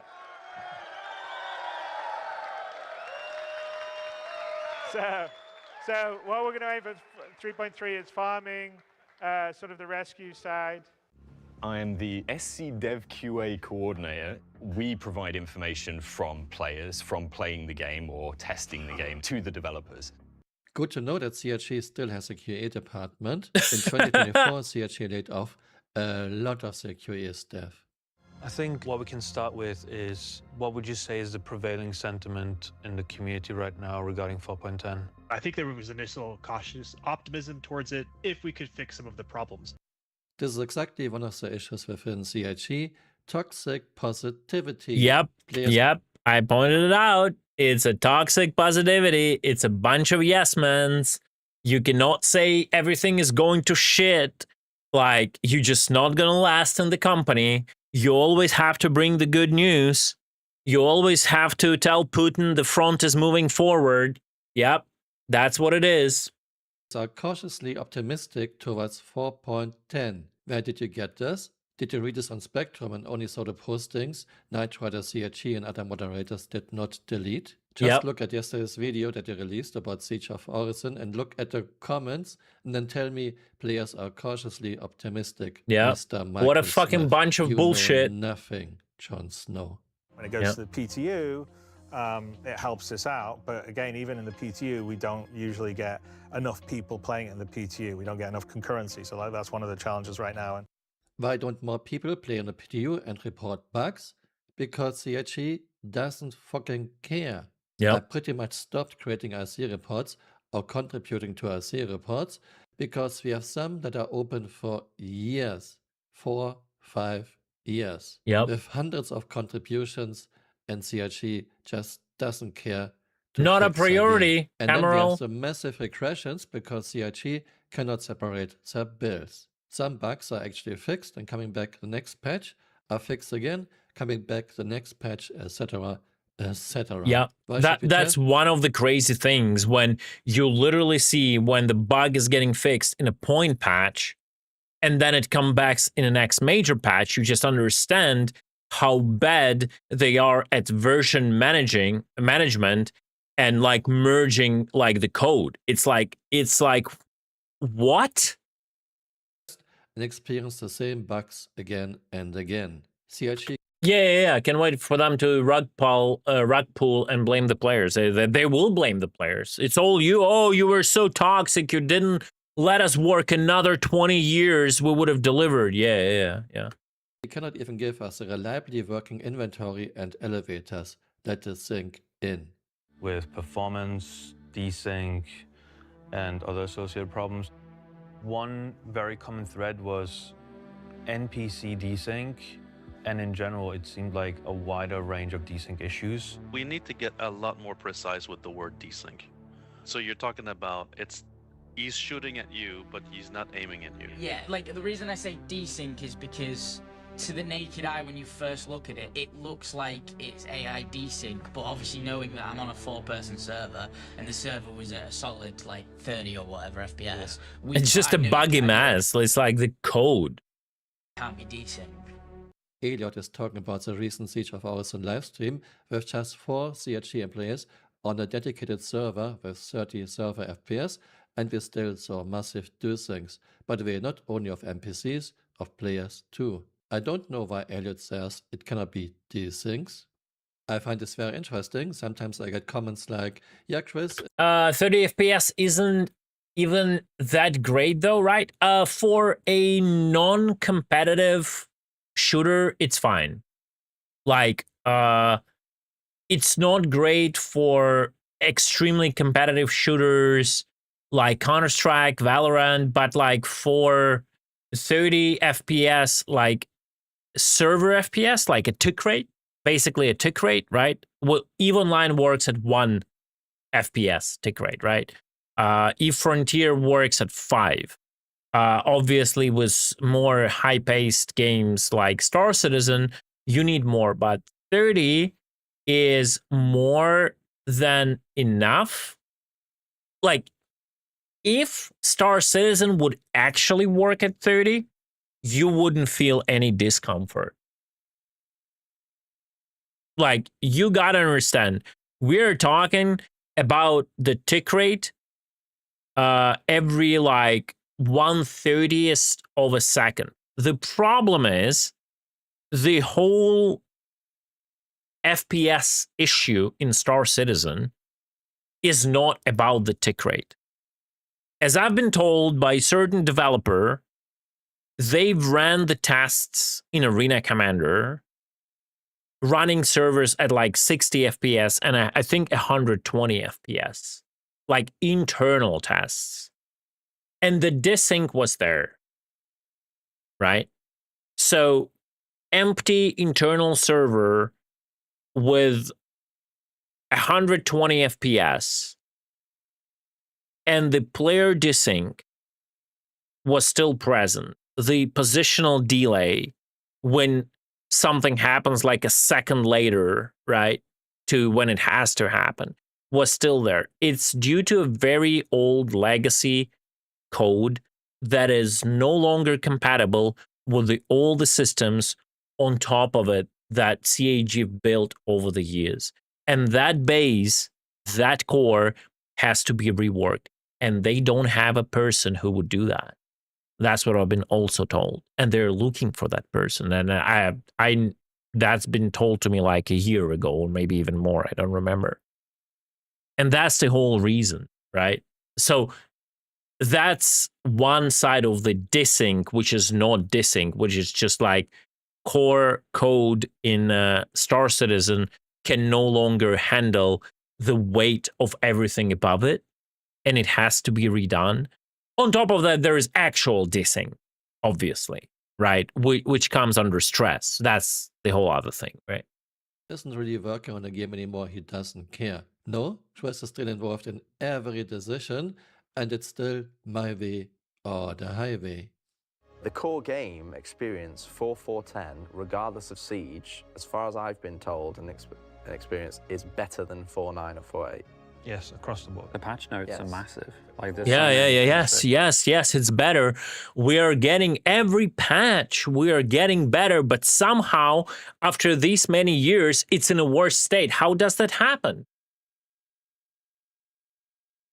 I'll tell you how it happens. It's a bunch of yes men around them.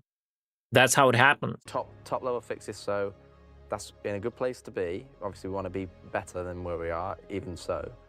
I'm curious, Richard Tyler, how do you know that 4.10 is better than 4.9, excluding Siege of Orison? 4.10 was released to live just yesterday, and according to Chris, there are never enough people on the Yeah. PTU. So how can you know, Richard Tyler? And you experienced this yourself, Richard Tyler. Do you really want to tell us that you are playing the game, that you know your game? Yeah. And if you are you playing on live, or are you playing on dedicated servers? Again, toxic positivity. Yep.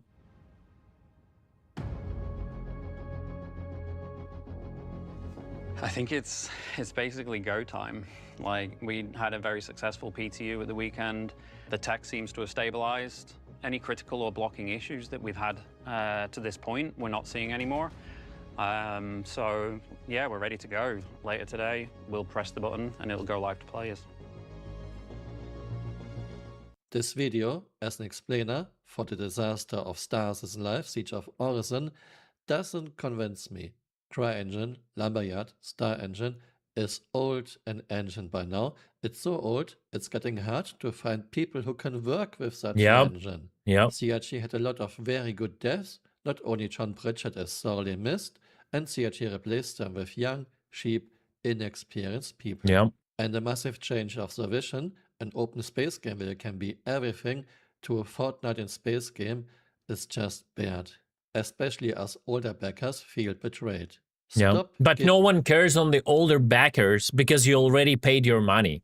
You can now cry as much as you want. Your money is gone. You cannot refund it. GG. You lose. House always CRG wins. money until we see some real progress. No one cares if you won't pay more money. That's the problem. They will just bait new people to pay new money. You done your job. You bought Chris a yacht. You built 4 offices that look like luxury penthouses. You built him the fucking cinema for like $1 million probably. Yep, you did all that. I've been crying about it. I'm not talking straight to camera. He's been critical for a very long time. But you called us guys who were pointing out the truth like clowns, and we're just clickbaiting on hate. Now you pay for it. Now you paid for it all. Now, yeah, now you're all disregarded. No one cares on what you want anymore. But you paid so much money. No one cares. Please stop. Thanks for watching and see you next time. Bye. Auf Wiedersehen. Yeah.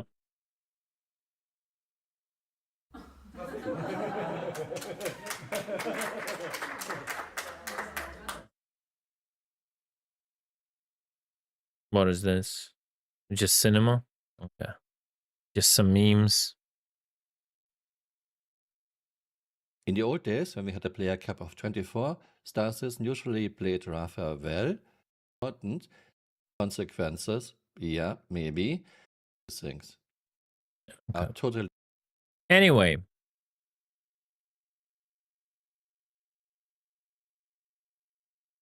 We needed this inside CG. I'm not even gonna look at it. Oh, whatever, boys. This is all embarrassing. Absolutely embarrassing. Absolutely.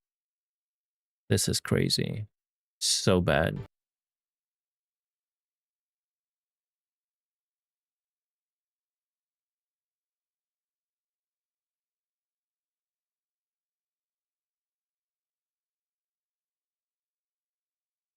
I haven't launched Star Citizen in a long while.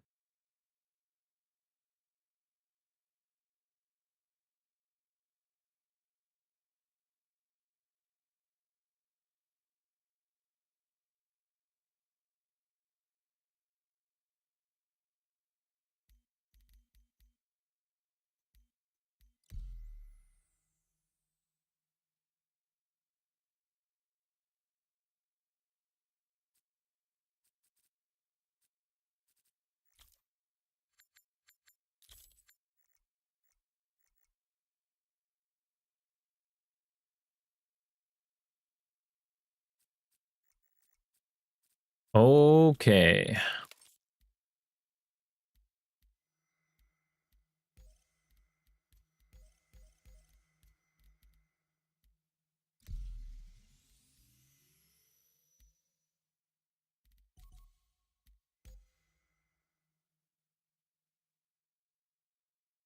Make sure you immerse yourself in the story of Siege. Yep, will do.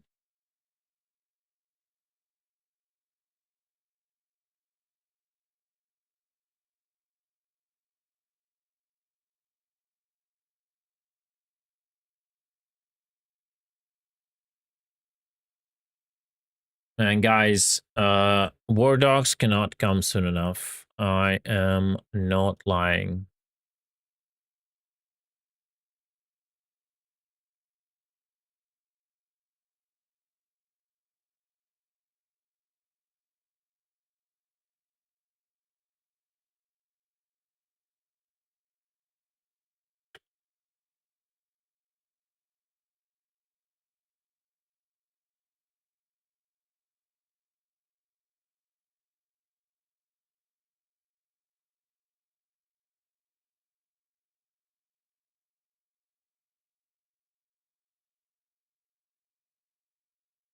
Oh man.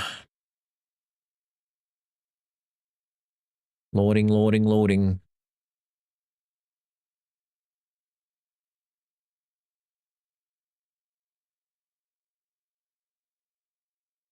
Yeah, I don't know what was that move with a huge button. It looks so silly.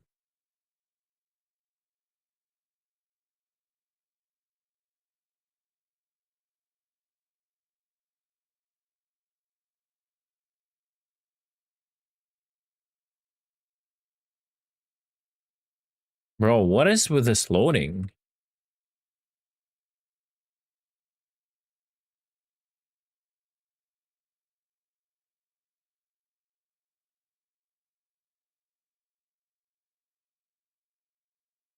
Is it normal for this patch?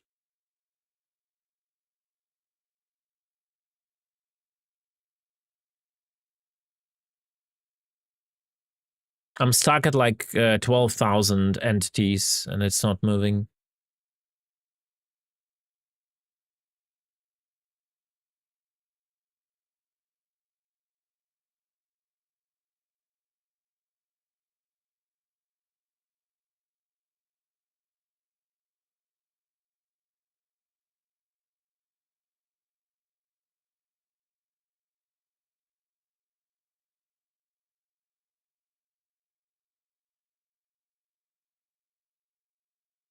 Insert coin to load more entities. Yeah, swipe the card to load.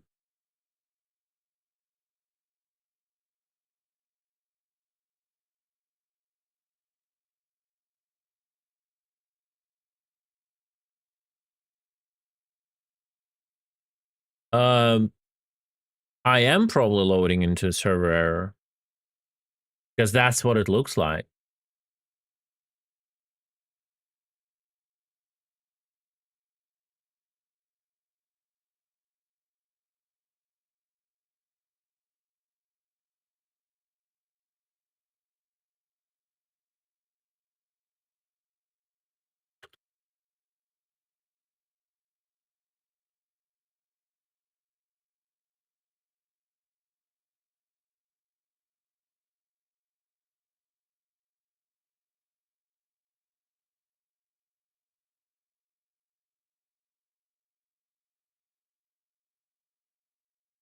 We're still working on it. Oh, yo, Diddy, what's up?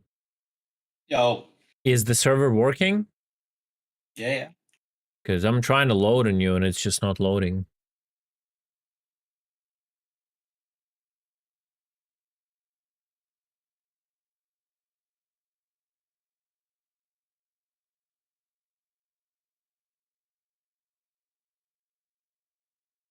Man, that video, brother. It's pretty cringe, man.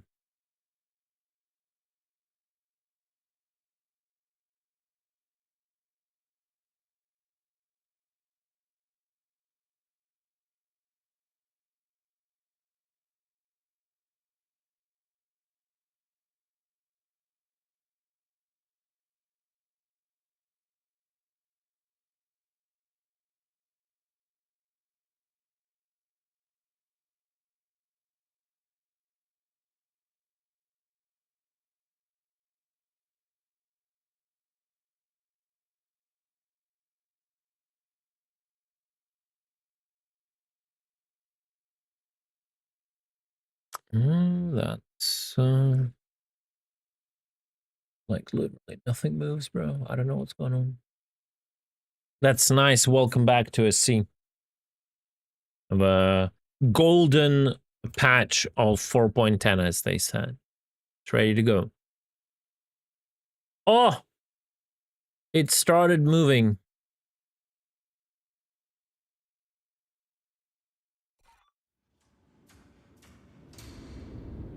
Hey, why my FPS is...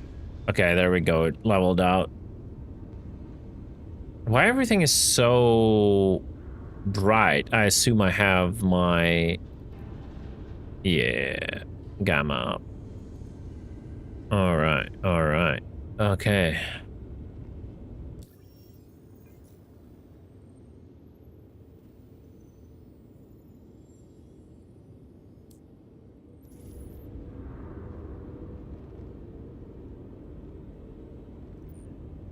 Step 1, put on gear. Step 2, come to my hangar. Yo, Sneaky, thank you so much, dude. I appreciate you. Attention all personnel. Inmate. That sneaky Russian has just delivered 5 fresh contracts to the channel. New arrivals, report to processing. Welcome to the cell block. Enjoy your stay, and remember, assistance to piracy operations is rewarded. Cooperation is mandatory. What was the step 1? Put on gear. Put on gear. I think you're asking too much. I don't know if I have gear, bro.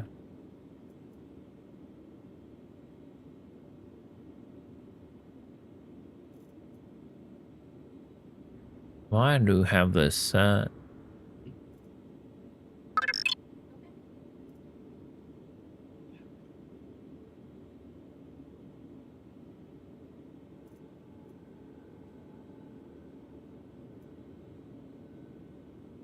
The gear is so badly done here. Oh my god.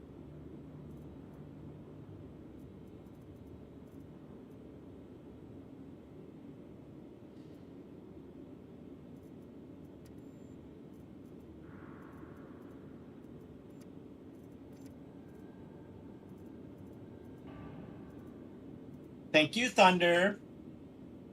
What? Oh shit, Thunder, dude. Thanks so much. I didn't see that.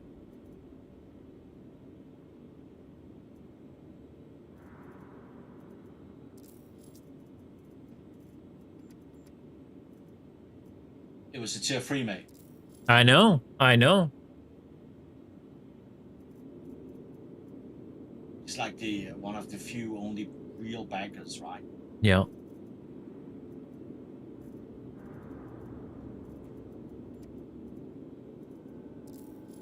What? I pressed the wrong backpack. What? Okay. You said you had like some sort of a gun for me, right? Yes. Just need a close quarter gun. And then your med gun and your pistol. Bro, I cannot like use the drop down menu, it just disappears. Because you put on gear, so you have to back out of it and go back in. Bro, it's retarded, bro.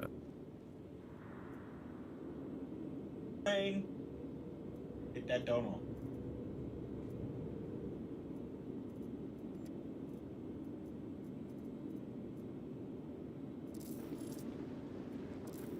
Why my hands changed? What the fuck is going on with this game? Because you're double clicking. I didn't click on anything. I just swapped the pages, bro. They want you to stay longer in the game, so you have to do it slow. Where my arms went now? I think they look good. Double the arms.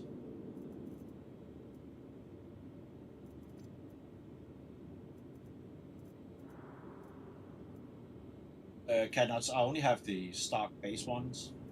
For all the events. What will I need there? Like a multi-tool with mining, right? Not mining, salvaging. I have that. You don't really need it. Don't really need That's to anything. pull off a friendly corpse for healing. Yeah, I guess that's it. Yeah. And then the lead pistol. Yeah. Okay. Everything else I need to buy, like med pens and all that shit. So. No. Only the ammo for the close quarter. Is that rifle like a very long range quarter you're giving me? It's the Arlington rifle with the attachment on it. Bruh. Oh, I thought it's the new ASD gun. Oh, that new ASD gun comes 411, right? It's not in this patch. You might need to... okay, maybe it works. Yeah.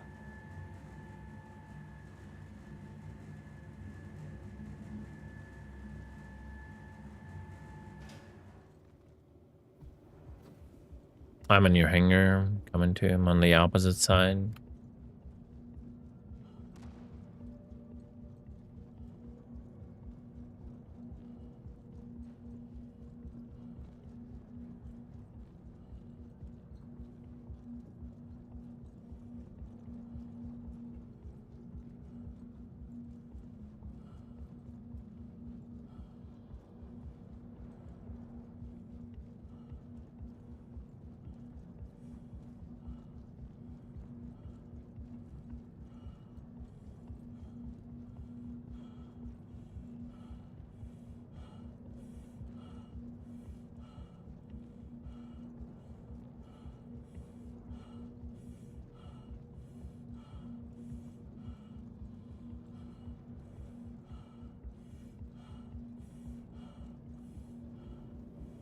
I'm here.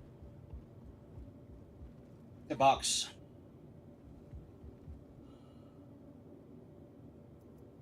Oh my god, it has a wooden stock? God damn, bro. What is this? Why did it swap?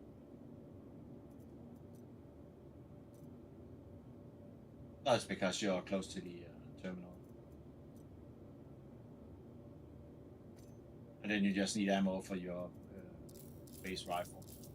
I'm just gonna use that. Okay.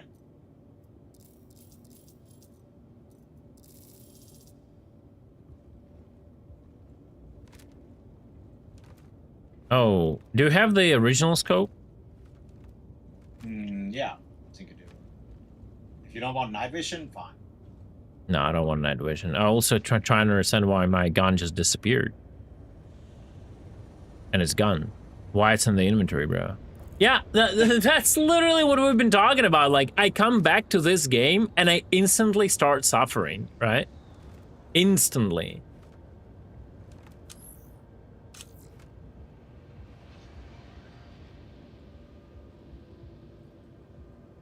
Yeah, on the ground. Thank you.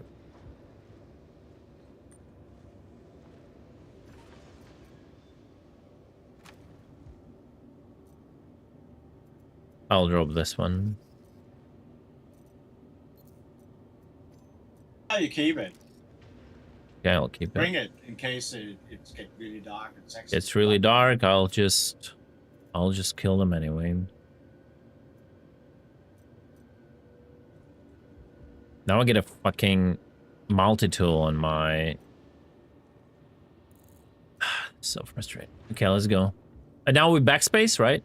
To get there faster. Yeah, we can do that. What about TDL?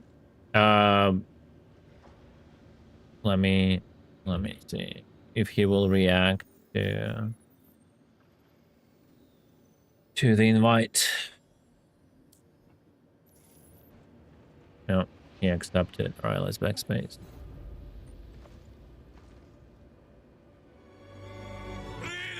Ayo. Freedom. Yep. Hello. That was a nice journey watching that video, TDL. It was good, eh? Yeah, man. Level of Like- salt. No need to go to the office anymore at the studio. Yeah. I am just at the end part. Ready, like where I'm cleaning up just the How rest do of we it. like join your instance? You just go to the area and then go up the lift, and you should come in with me. You need to I swap think. to his server then. Yeah. Oh, I think okay. so. Yeah. Yeah, you should be able to join. I think. So you don't have to be the lead for that, no? No, I need to be the lead. Yeah. So Mhm. invite and then make me lead. Mm-hmm. Because you'll make your own instance if you go up the lift beforehand. So you make me lead, join the server, and I don't think I can actually share it. No, you don't. We just join your instance. Oh no, I do have the ability to share. No, but they oh my god, the server currently not accepting players. For fuck's sake. Oh, the join button is gone. Bruh.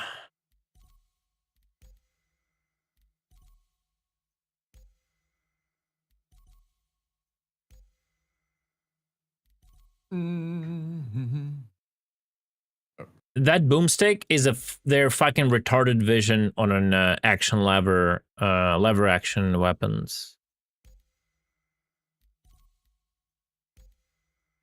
Oh, I'm in. Give me a sec. Mm-hmm. Oh, you're in the part, yeah. Lots of stream sniping kids roaming around Crusader since the patch. I don't care. Like, I will not even exit Crusader Horizon. I'll just grind it and probably go play something else when I'm done. There is nothing to do in this game.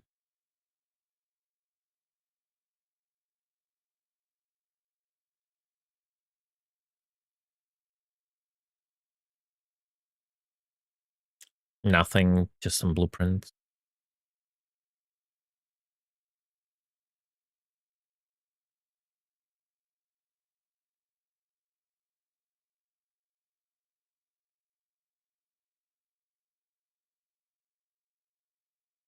This time, at least it loads faster, boys.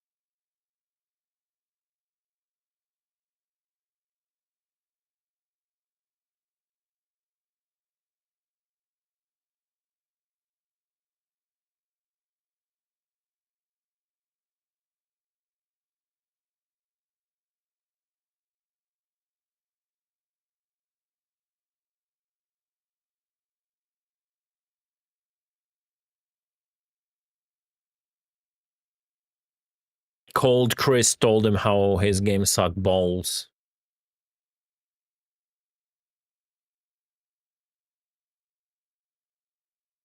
That's why you look so passive.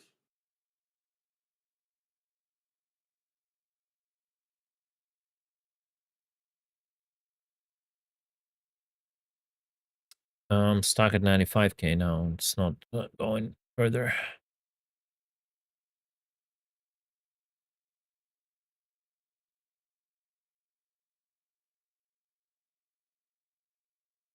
TDL, did you fly this Stinger, whatever it's called, Stingray?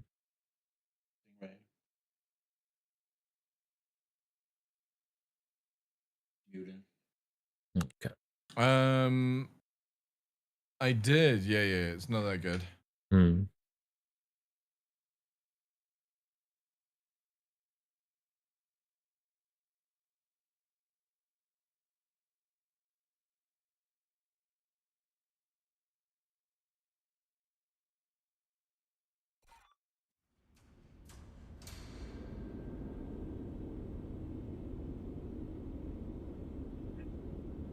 Fast travel.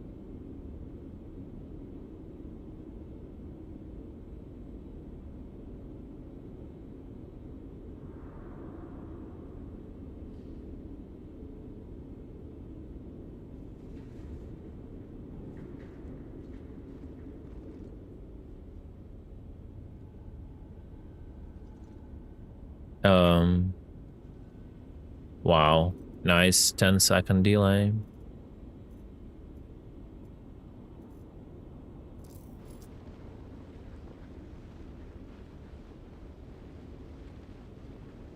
What happened? You clicked a flat circle.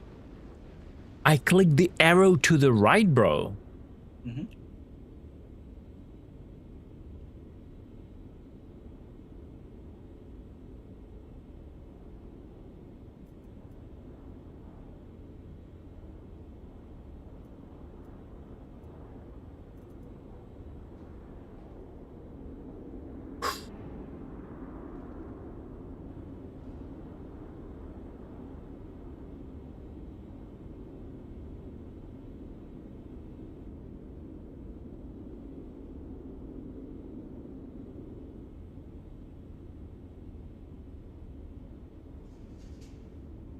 I'm not getting. I cannot get to the inventory. It's just closing on me. It's not showing me anything. Any moves? I don't know.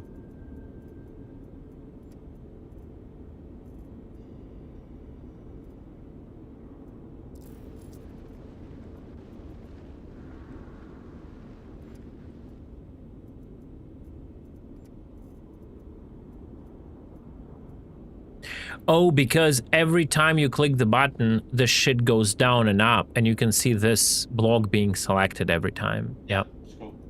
Gotta scroll all the way down then. Oh my god.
A mid gun? Oh. I'm just checking out the Hello Kitty gun.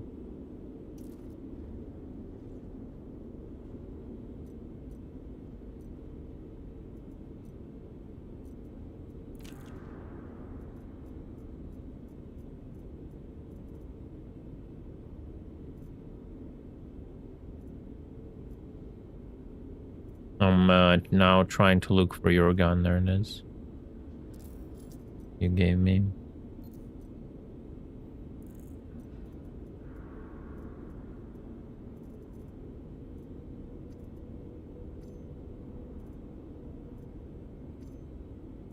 It keeps like dragging something. It's insane.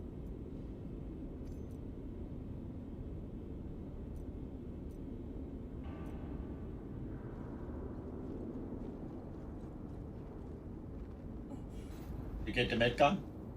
No.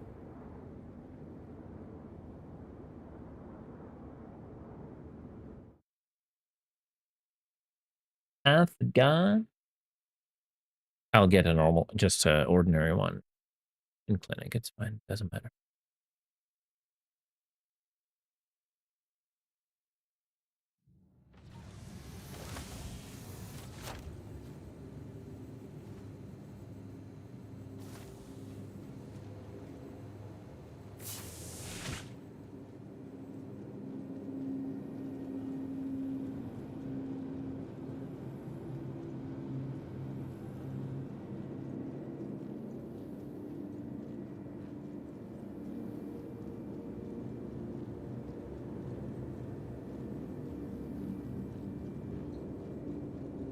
I made a full circle.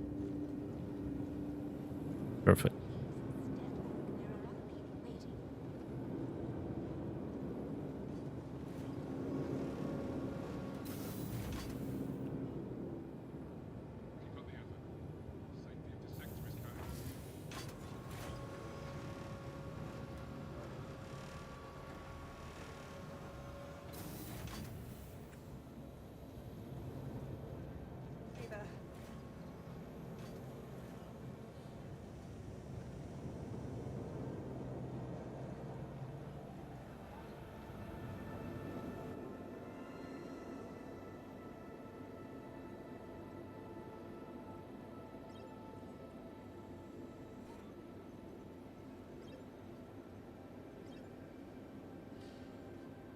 Should I get some magical canisters? No? To refill the... I doubt it, right? The refill was in the box. No, I mean like the big magical canisters to refill the beds, no? Oh. We're not gonna die so much, right? You can find them along the way as well. Hmm.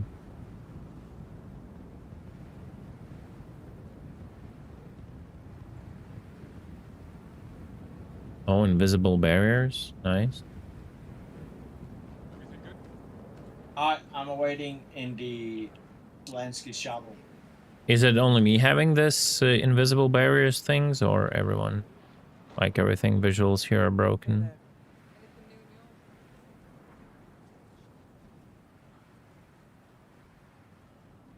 I'm running to towards the tower. Like I have like shit just missing. Textures, geometry.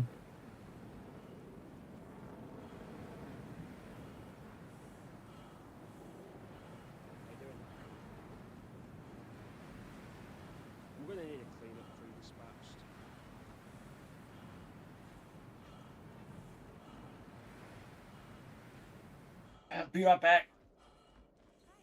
While I wait for Mr. Slow. Shut up.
How's the VoIP? Is it working?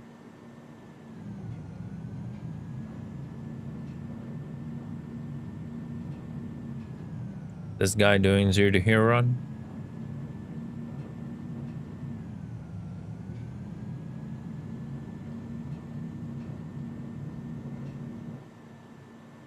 The shuttle flies like 3 times the speed of a light fighter, by the way. Isn't that crazy? Maybe we should all dogfight in shuttles instead of light fighters.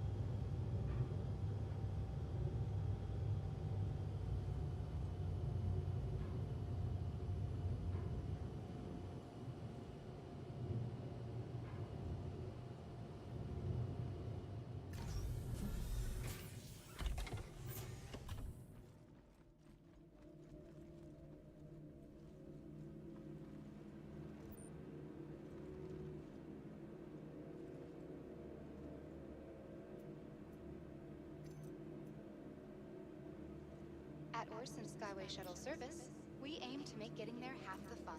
Please enjoy your flight.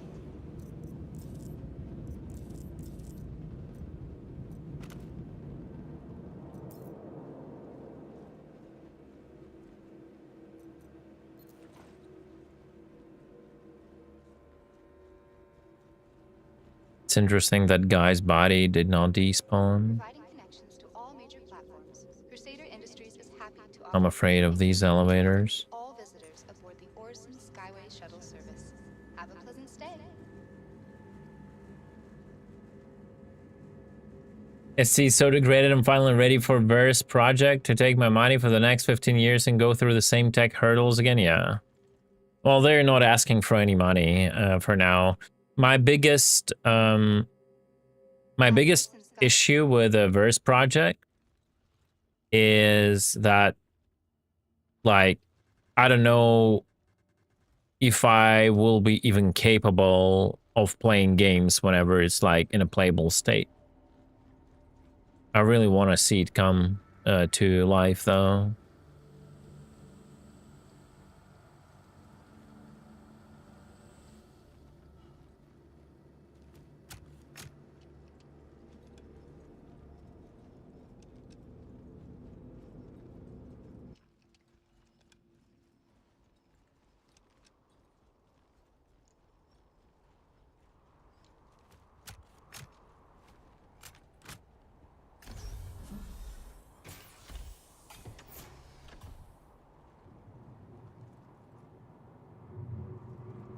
Hello, Adrienne Dupasson with Northrock here.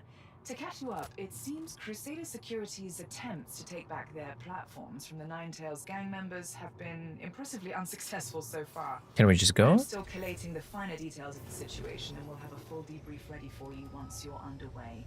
The shuttle that will take you to the platforms should be just ahead. Were you able to actually get into the instance? Yeah. I hope we are on your instance. Yeah, we're coming.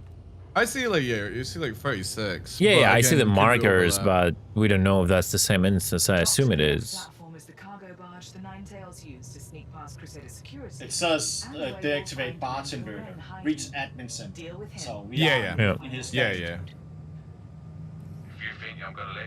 It's so funny to look at the how CAG does the optics. Especially after seeing how Bodycam now does the optics. The company that has like 30 people in it. Have you seen it, TDL? No. Bodycam, you should check out the. Yeah, I've looked at a little bit of it. Yeah. Yeah, have you seen the trailer or upcoming patch? Yeah, I have. Yeah. Yeah, there is like an optic tech they're showing that is like absolutely wild. Yeah. Mendo's hiding here somewhere. For now, focus on dealing with these Ninetales forces, and then we can find him.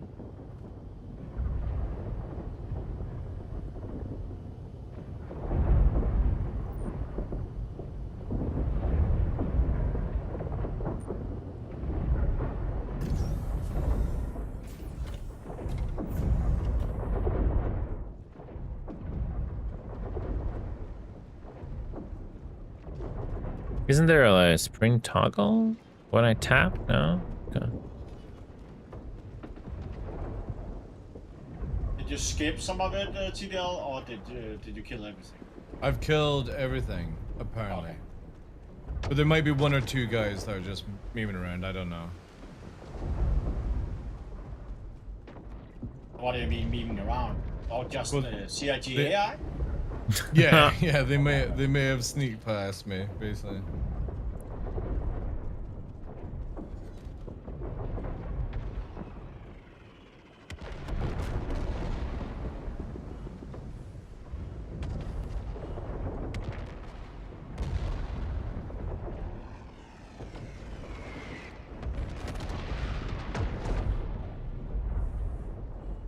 Very immersive.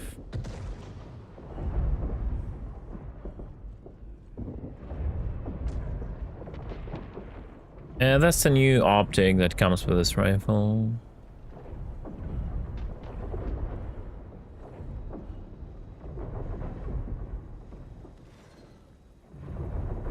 I'm still moving forward. Yeah. Don't mind what you see. Yeah. I'm just not even gonna comment on that, bro. By the elevator. Maybe. I am just not clicking going to comment on it. Oh yeah, we have one of these moments.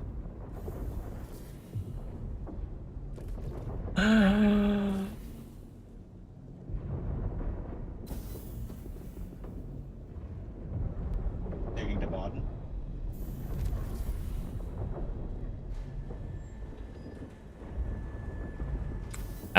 Yeah, election, yeah.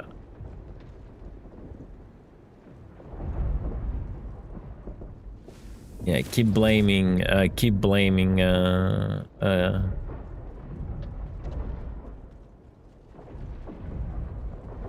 new tag for that. Instancing, yeah.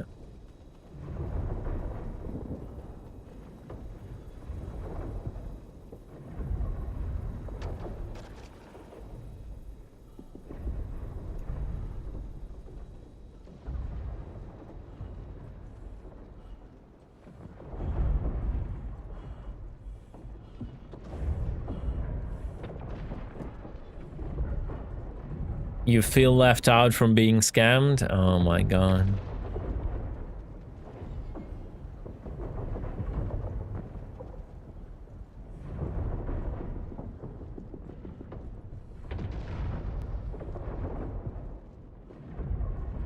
Fuck's sake, don't be possible.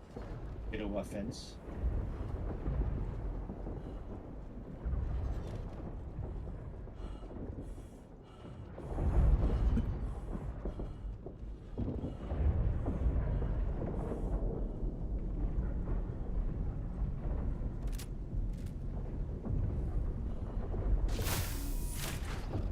Do I have to use the medbeds or not?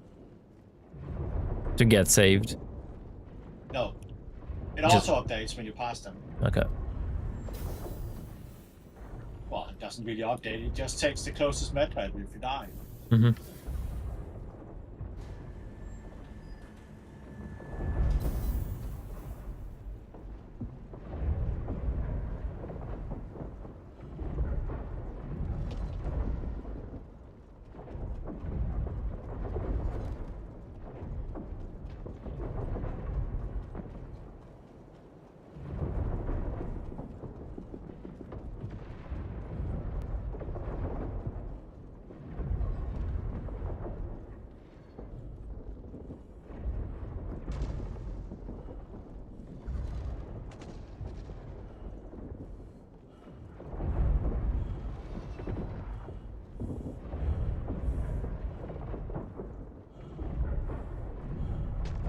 Press it.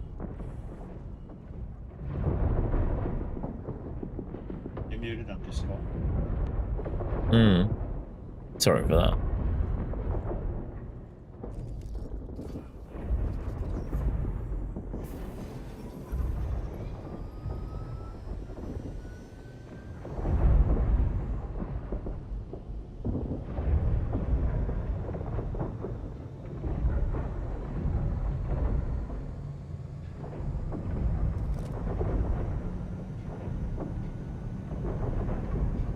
They still cannot find the freaking grain on the clouds behaving like that.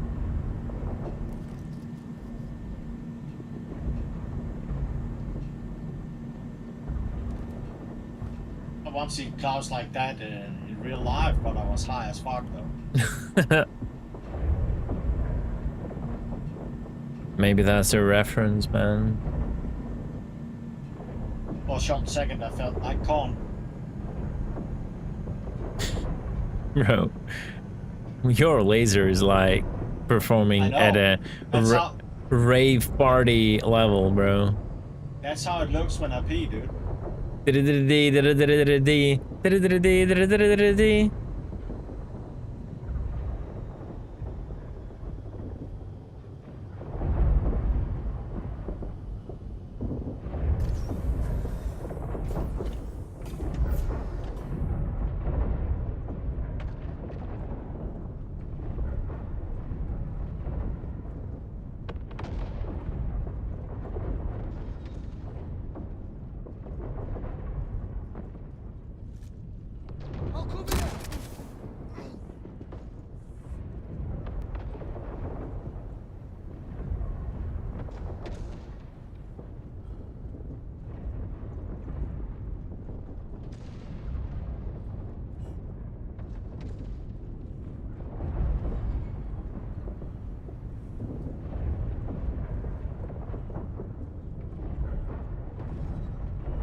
Giving me the nostalgia, did he, when we were running after we died? Yeah. Just wait until you see me jump.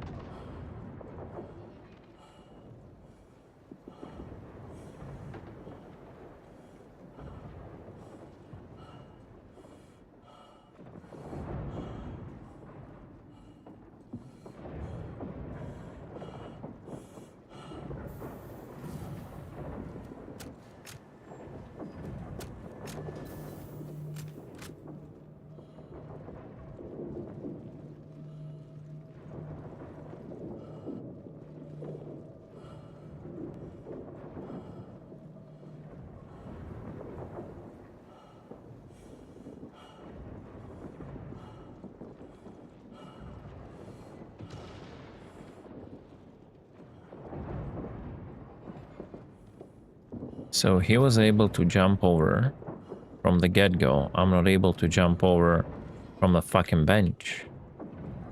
Oh, it's because you're wearing Deathstalker armor. Oh no, it's because the character was retarded enough not to vault from the bench, but it vaults from the floor.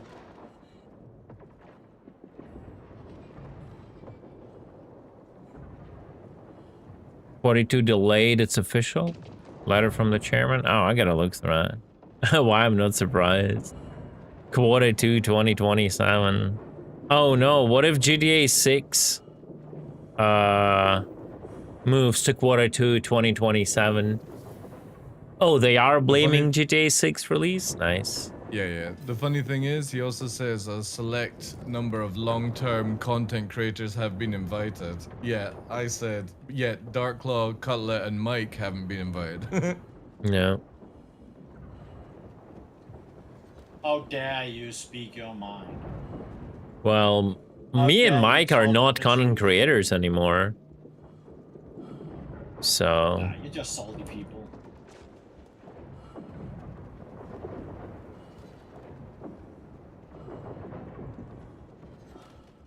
Anyway, I focus on the good things. Enemies of the state, yeah.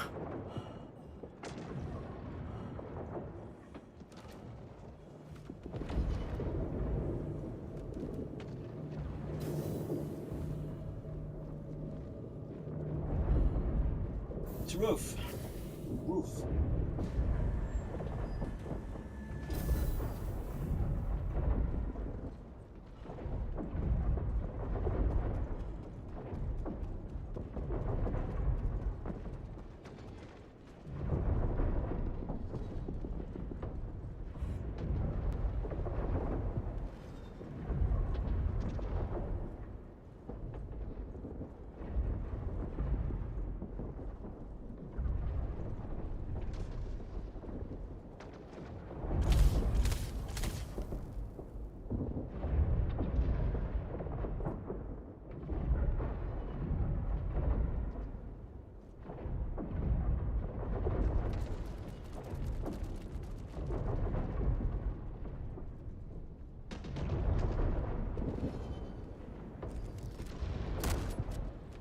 Link me that in DMs, Corn. I'll look at this after I'm done with the runs of this shit.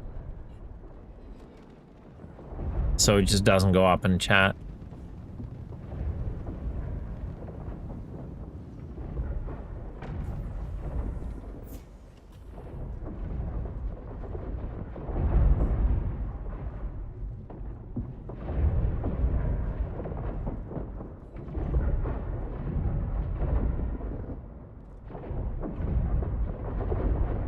The tracers that come out of nowhere and go into nowhere, I love it. So immersive. It reminds me of like Windows XP save screen, you know? That was the best. Maybe they used that to get the Yeah. cycle. What is this like? It's like a fucking clown show, bro. What is this?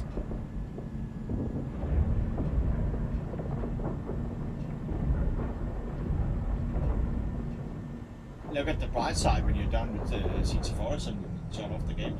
Yeah. Yeah. Gonna go play Mistfall with Vaction. So you started playing Mistfall as well? Yeah. We are coping until War Dogs release. Yeah. But it's gonna help me win a lot of money. War Dogs. I'll send him forward and I'll have shock pellets. Did you know you can snipe a lot on the barge from up from the Cutlass? Sorry, what?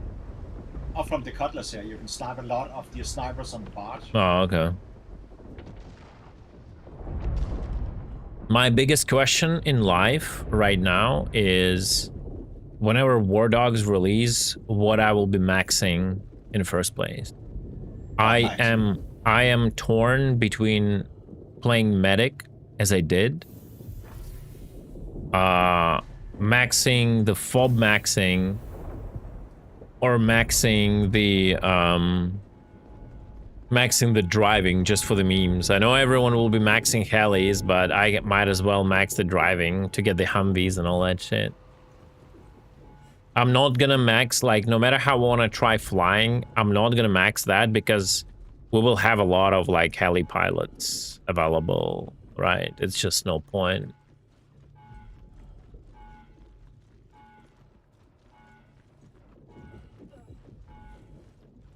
Yeah, I kind of want to max, like, drive maxing and do the Humvees. It would be fun, not gonna lie. Yeah, like, it's gonna be you, Albert, Vaction will be flying, like, right? Like, there's...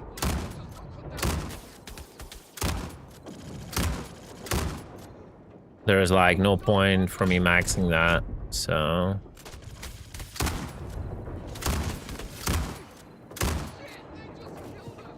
You guys got a tractor beam? Yeah. I need my body scooped if you can. I don't want to jump here. There should be a way, a proper way, right? Yeah. Here. I'm trying to see where you're. Oh wait, you're at the back.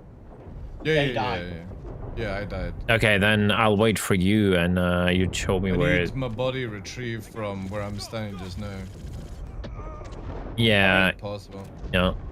Tumblr, if the next playtest will be on 3rd, as we think it will be, I'll do a lot of droning and like, yeah, It's all that down stuff. there. Oh, okay, I'm coming back. Second.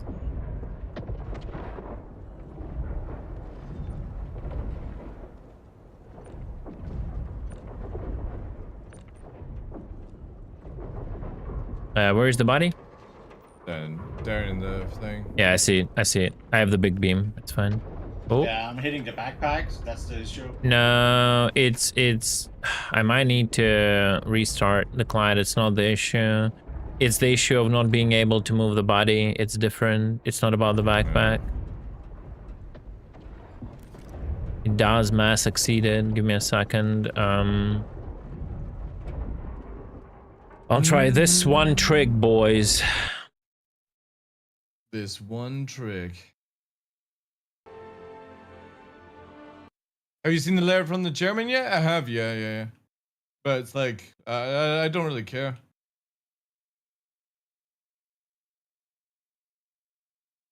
Like, it's good to address things, but also it's like 14 years too late. Yeah. There is a limit to how long you can address things. I mean, there's always audience that will eat that shit up and keep smiling, but sorry, I'm done. The young ones. I am done.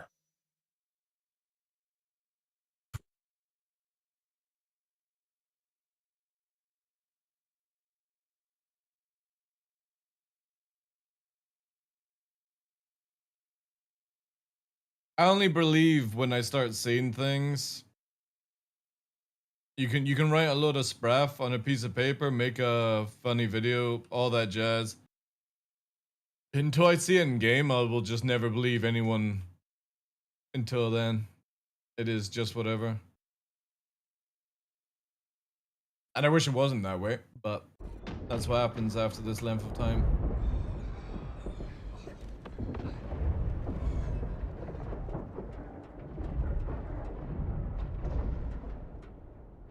Okay. Let me try to Marino it after I restarted the client. There we go. Is it moving on your screen? No. Too bad. Okay, Was it in front of you? yeah. Try taking my tractor beam. You just threw it. Okay.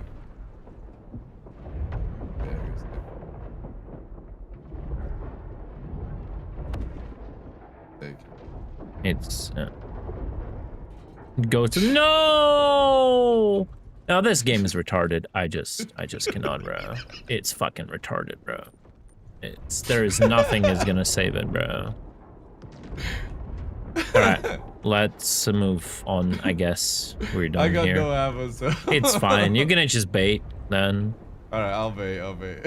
Where to go? I don't know where we are. Like I don't remember which part is this. We can go this way quickly. Man, I want to Alta 4 so hard already. Not gonna lie. No, I mean, I'm not even kidding. I know. I'm not even kidding. I've been playing like good games for a while now, and after all the yapping and them telling, and then saying, "Oh, we're golden to go with a patch," you know, press the button. It's like, fuck you, you fucking liars. I need to heal already, man. It's a hospital, right? What weapon are you using? P6 and crossbow. I had a backpack full of fucking tools, but since you couldn't grab onto the ledge, I just fell down unathletically. I was like, wee.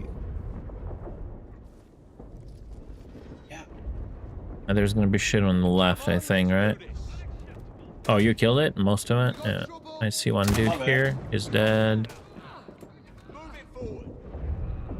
They're still behaving as stupid as they were, right? In the PTU, they're just standing like dummies, right? Sometimes, yeah.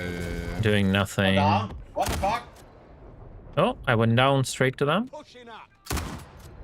Fine. The guns are still fucking flying. Nothing have changed. Yeah. They're just like blind. Yeah.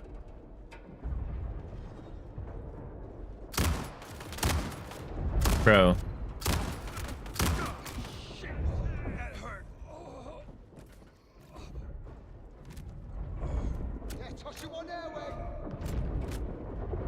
if I can find anything of use.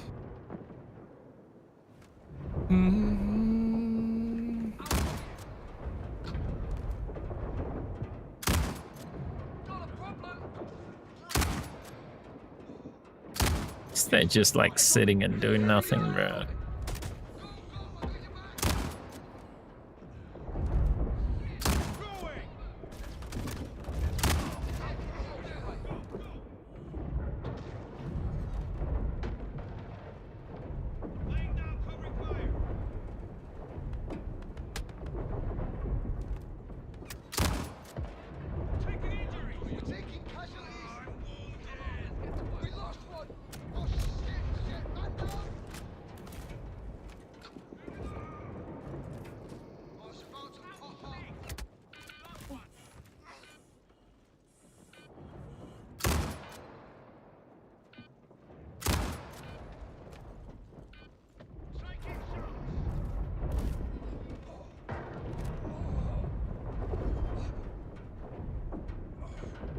Oh my god, I almost fell down. Holy shit. Yeah, it's real.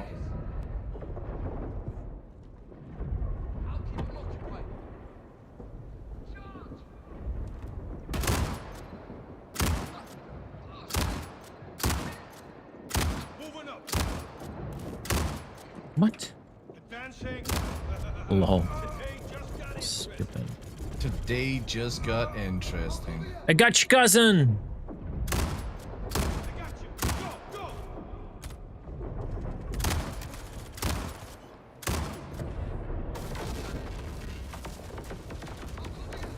I'll cover you.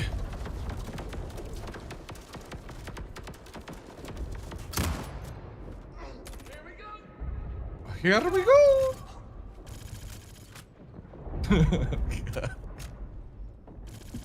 It's so difficult after playing like War Dogs. Or Yeah, any man, other it's like close to a comical level of bad. Yeah. It's like.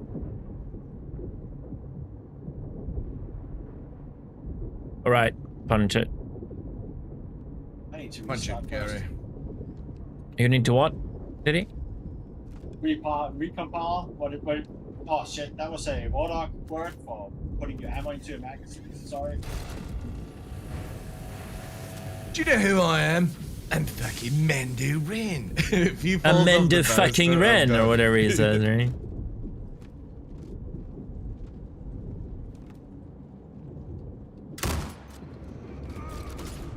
You just couldn't leave well enough alone, could you?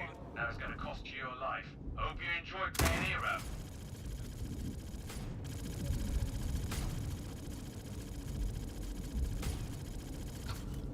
Hey, that's him? Chilling there, doing nothing? Wow. Wow. Mendo Ren. What a fucking boss, bro. That's crazy. Oh, wow, man. I'm sweating, bro. Just wait till Mando fucking Ren falls off the banister. Yeah. Whoop-de-doo. Right, Diddy's doing the thingy. Doing the thingy. We'll be up on the left now. Mendo fucking Ren. I'm Mendo fucking Ren. Alright, let's try this again. Your luck's gonna run out at some point. You're a wiggly wascal.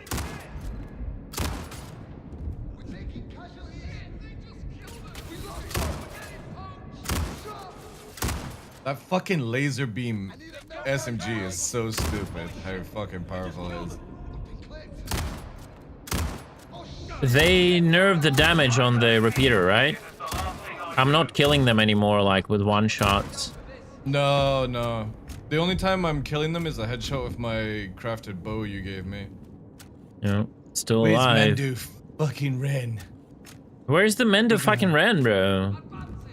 Where is he hiding? Decided not to fuck with us. I'm space fucking cutlet. Up there on the side over there. In before he's like. Come on, let's kill this scum already.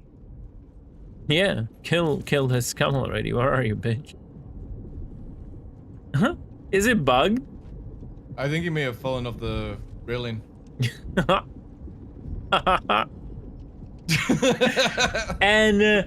And now the conclusion, guys. That's it. That's it. That's the all the delays, all the comedy, all the videos about Road to 4.10. All the patch is golden. It's good to go. This is where we are. Trying to find where it is. This is where we are. The Mendo fucking Ren isn't here.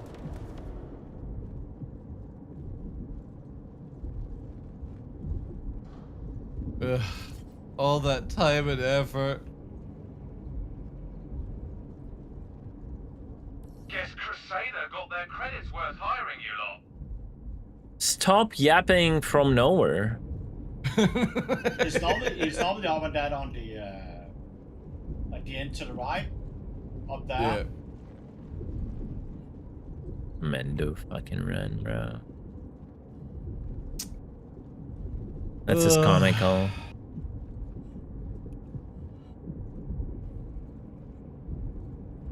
And there are people who are defending this. I might be a little impressed. If I could just see him, I've got enough nades to trigger him to smoke bomb out here. I just think the moment he smoke bomb, he'd never appeared. He might be like sitting behind one of the doors that never opened. Yeah. So like if you can, do we have still a tractor beam? He's not in here. Did he? I can actually like. Did he? Where he usually is? Up here. Up here? Okay, so that's what we're gonna do. Give me a second. So he's over here, like normally. Yeah, so go and knock me out and tractor beam me there, right? To the Mendo fucking Ren, bro. Mendo fucking Ren. He's stuck in Squadron 42, yeah. Should see him in. He's enjoying it too much. He don't want to deal with us, right?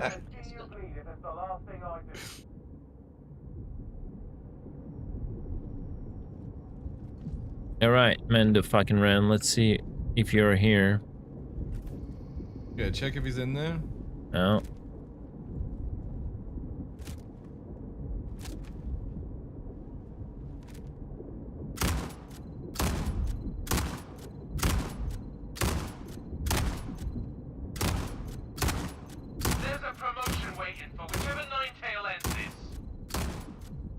Sorry, the princess is in the alert instance.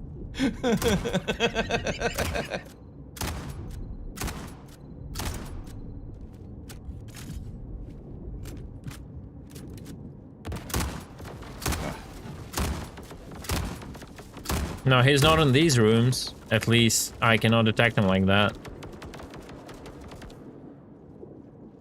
Put me into onto another balcony. Did he? I'm coming too, did he? Yeah, because the hotfix says, where is it here? Mendo fucking Ren is busy playing Squadron 42. That's what it says. All right, put me up here on this balcony. Yeah, Stars is an official. Come on, let's kill this scum already. Mendo Ren falling off the balcony during counters, as well as taking damage from the world and dying randomly after teleporting further. He's literally just fucking gone. No, you have to wait, Nova.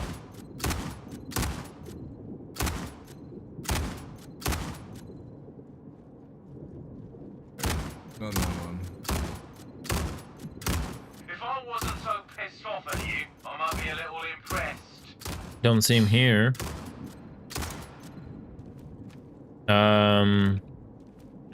Yeah. Yeah, I might need to be like actually downed with guns and dragged because like I will. Yeah. Well, the thing is, we could also just backspace and reset the encounter. That's what I was thinking. Guess Crusader got their credits worth hiring you lot. Yeah, that might be the plan B. Yeah. That might be the plan B. If it actually works that way. Though we want to backspace. Yeah. Up there. So. Yeah. No. That's fine, dude. You have time to loot. You have time to you loot. could just Yeah. Just backspace then. Oh my god, we died at the same time, guys. Like we did others. Oh my god. Mando Gus!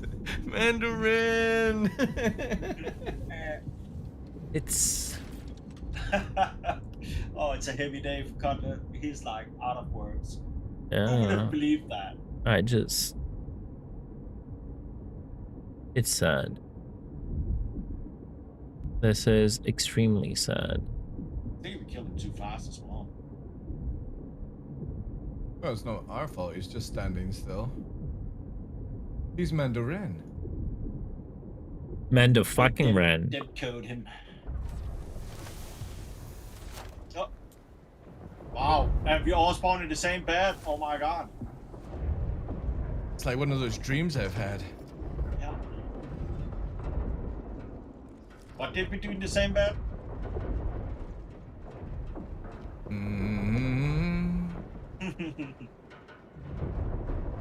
Have you ever tried Project Zomboid? I want to play it, yeah. Seems Crusader Security's attempts to take back their platforms from the Ninetales gang members have been impressively unsuccessful so far. I'm still collating the finer details of the situation, and we'll have a full debrief ready for you once you're underway. The shuttle that will take you to the platform... It's nice she's instructing me like the mission's just started. Yeah, shut up.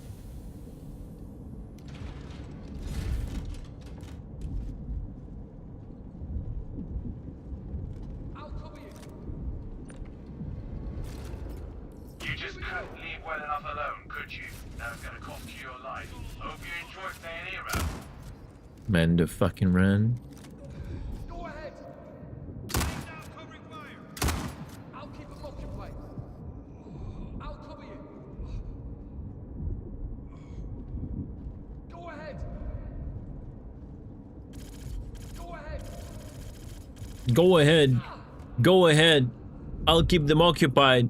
Go ahead. There's a promotion waiting for whichever Ninetale ends this. Where is he? I think he's just... He's in the cafeteria. He just gone, bro. Man, the fucking ran his gun. Did he? I don't see him. Mendo fucking gun.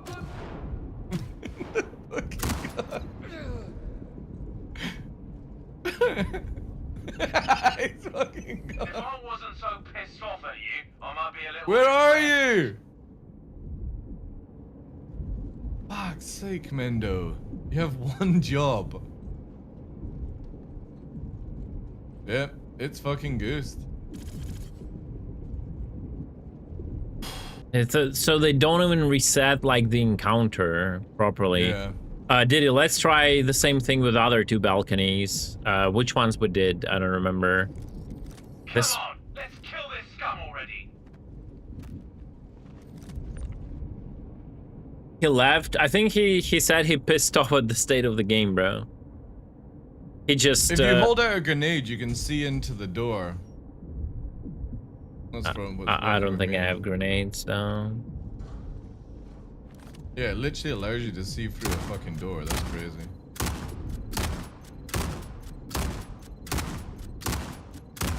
I'm gonna see you bleed if it's the last thing I do.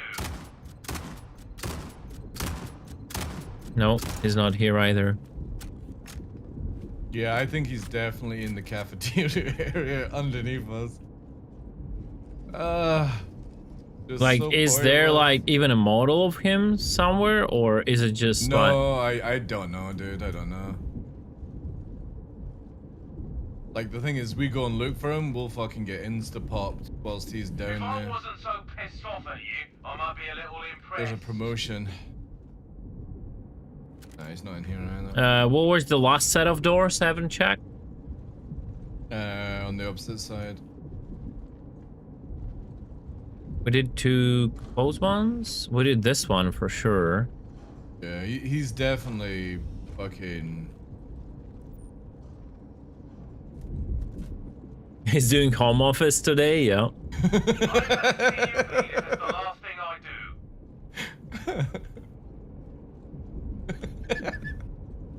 It's like Yeah. the meme where he's like, he's in an office, sitting, eating a donut. It's like Homer just has to pull one lever kind of thing. Yeah, he's in an office eating a donut and he just has a mic and he keeps like throwing Yeah, like, exactly. you know, like an Indian scammer, Yeah, like sitting in an yeah, office and just exactly, like yeah. keep like throwing insults at us. Like, yeah. There's a promotion waiting for whichever Ninetale ends this. All right, Diddy, do you remember which doors I haven't tried? It doesn't matter. Like, we need to reset again. Like a full reset? No, we need to backspace. Oh, so you think it's resettable? Yeah. Like, he should start from up on the left, and when he died the first time, then he goes to the end by the right. Then he goes to this balcony, and then he roams around. Crusader got their credits. I backspace.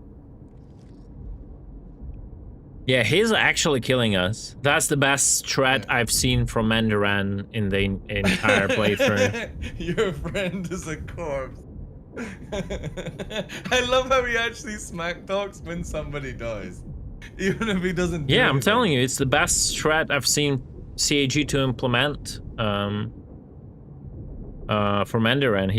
We just like literally have to backspace. We cannot find him. It's good, very smart. You will have to wait, pup. I got one more in me, and then I gotta go.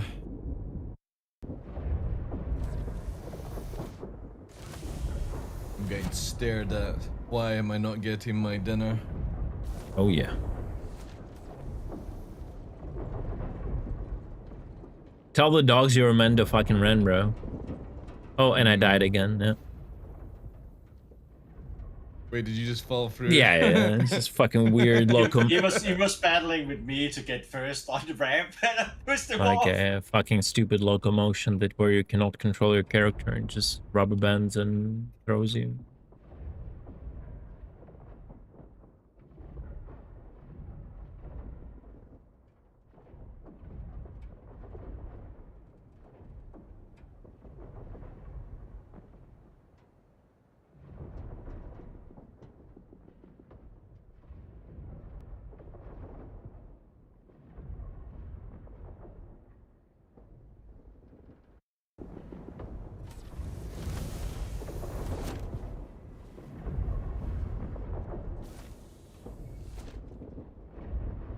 Yeah, Mandarin is cheating. It's crazy.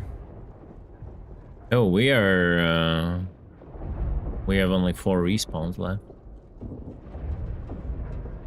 Yeah, it's all his fault. Hello, It sits on Adrian 400. Dupasson with Northrop here. To catch you up, it seems Crusader Security's attempts to take back their platforms from the Ninetales gang members have been impressively unsuccessful so far.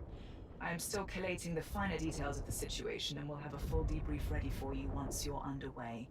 The shuttle that will take you to the platforms should Good be thing is just I'm ahead. duping a lot of sniper rifle. This method.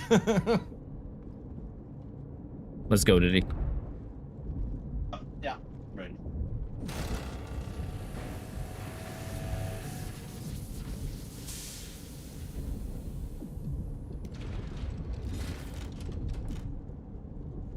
You got it. Okay, let's do this. You just couldn't leave well enough alone, could you? Now it's gonna cost you your life. Hope you enjoyed playing hero. Yeah, I don't even see him again. He's Yep. not resetting. He's not resetting him. I'll keep it occupied. Yeah, he's not resetting.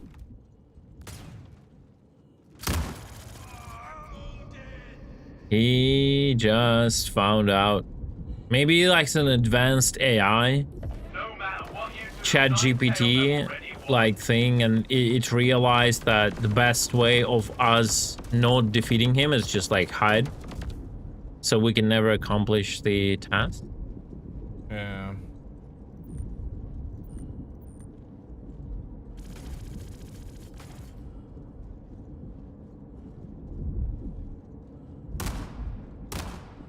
Yeah, it's probably busted. Come on, let's kill this scum already.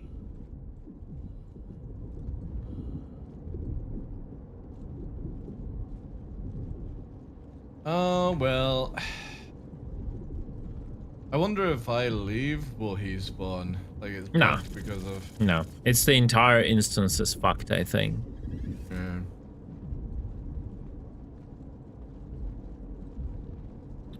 Well, what can I say?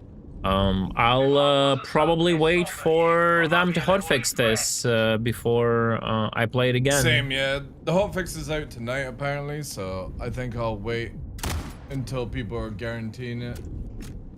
It's just too much of a hassle. Yep. Shadry. All right. Thank you for doing this attempt. And I just ran to the boss. Yeah, and I just get to the conclusion of all of it. Yep. I appreciate it. I'll go read a letter from the chairman and probably call the fucking stream because this is a clown show that is crazy. All right. Mm-hmm. See ya. See ya.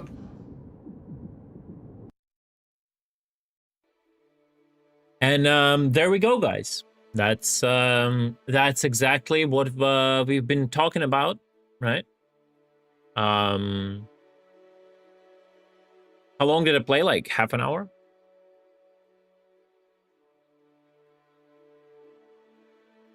That's exactly what we've been saying. It's that's the state of the game, and it's another excuse. And the video where with a great music background, they say like, "Oh, we're ready to press the button," and that's what we get. Now, I will check out, of course, the letter from the Clown Man, and yeah.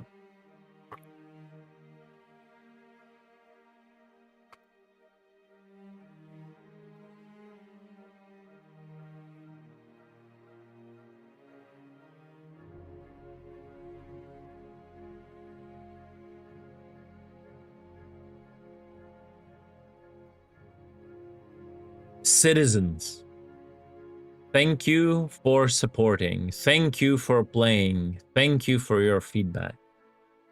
It has been great to see more of you playing Star Citizen than ever before, with 35,890 concurrent players at our peak this year. And that wasn't even during the free fly. Can we see this number like consistently? And that goes well beyond a single peak. In the first half of 2026, we saw 7% increase in average daily players, and 11% increase in math. They keep like reiterating on these fucking retarded values no one cares about over and over and over again. No one cares. You're not writing to us an investment report. Stop.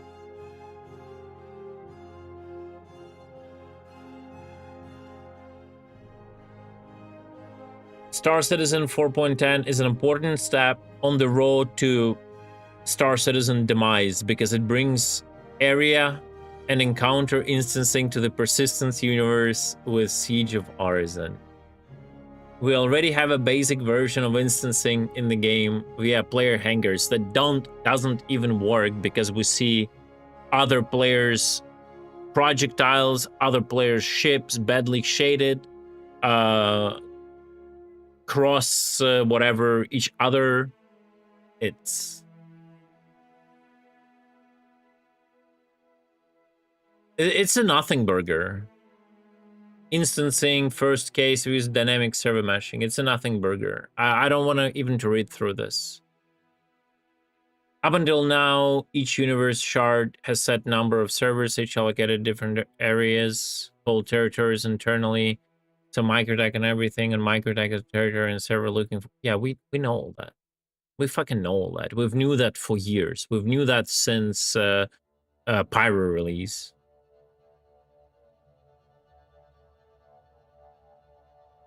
But if too many people flock to Microtech, New Babbage's static system doesn't have the ability to spin up additional servers, split the simulation load. A single server in charge of Microtech territory starts to run slower and slower, which results in degraded player experience. With dynamic server meshing, will spin up additional services, simulate load demands, blah, blah, blah. We know that too.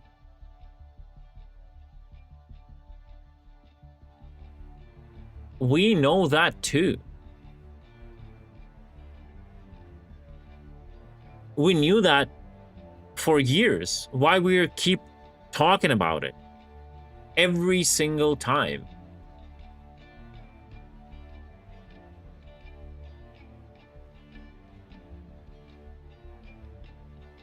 When instance created 100 server load and we hit specific maximum load ratio, we spin up. You will spin up. Like, when are we getting there? Well, what is this all about? Like, it's all copium.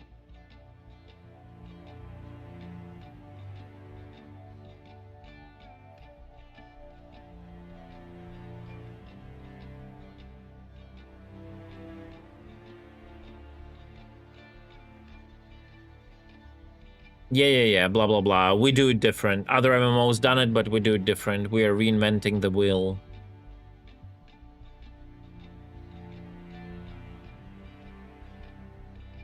I'm happy to report with your help testing Siege of Wars and Instinct is finally performing well. Is it though?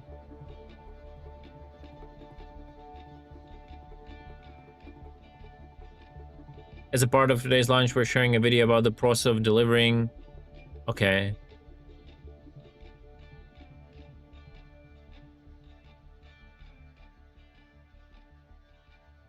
blah blah blah. We didn't give you content.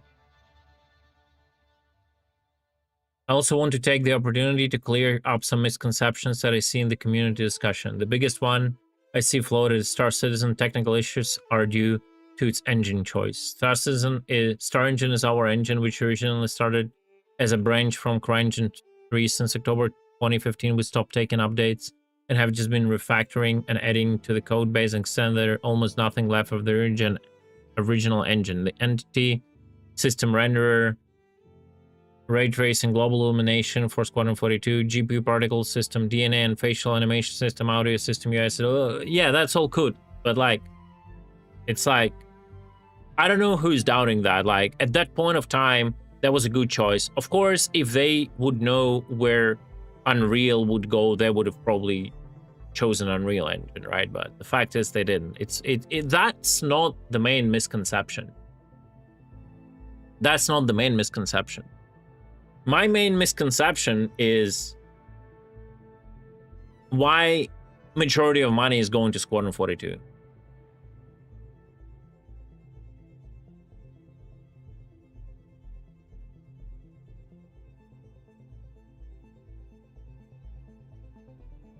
Yeah, blah, blah, blah. Amazon, blah, blah, blah, blah, blah, blah. Lumberyard, blah, blah, blah.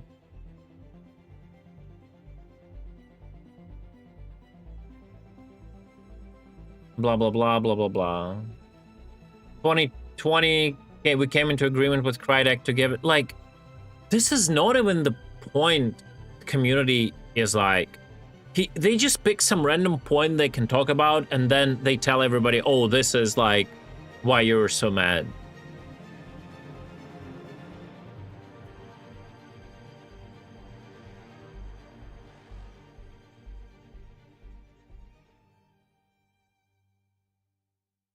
There is no game engine that can do everything we can do in Star Citizen. The problem is you can do nothing in Star Citizen because everything you do in Star Citizen is broken and nothing works. There is no game engine that can do everything you want Star Citizen to do. That's a different thing. But almost every aspect of the game you try to do is broken and doesn't work. What a fucking bullshit phrasing.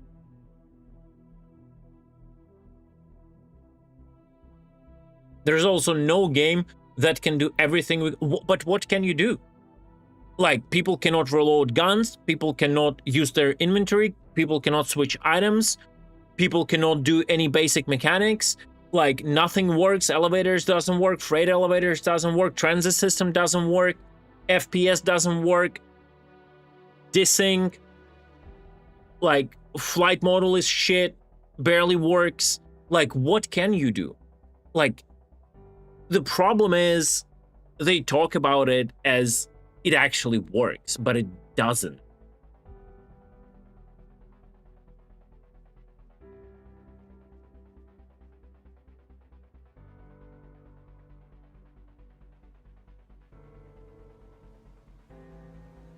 Blah, blah, blah, on food, every moon, every planet.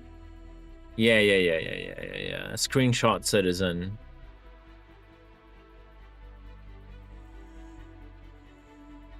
Like, the problem is the game can do a lot of things, but every single thing it does at such a bad level. Any other game that focuses on a specific thing does it better. Right? So there is, like, it's a bunch of overcomplicated technology that still cannot work together and is perpetually broken and keeps being broken.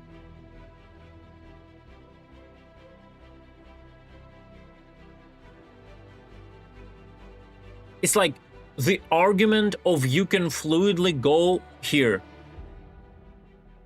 from foot into a ground vehicle, into a spaceship, take off, fly to a moon or spaceship you can see from the ground, all while being able to fully move around that ship and accidentally walking the stairs, end up being in space, right, while your ship flies away, but I'll not talk about it. which in some cases is the size of the whole game level in the most FPS games, land, get out, and explore the planet, all seamlessly with no loading screen or delays. This paragraph, right? This paragraph is like already 10 years old. How long this paragraph can carry your like $1 billion game? We are tired listening to this sentence for the past 10 years. We're just tired. Boss, I'm tired.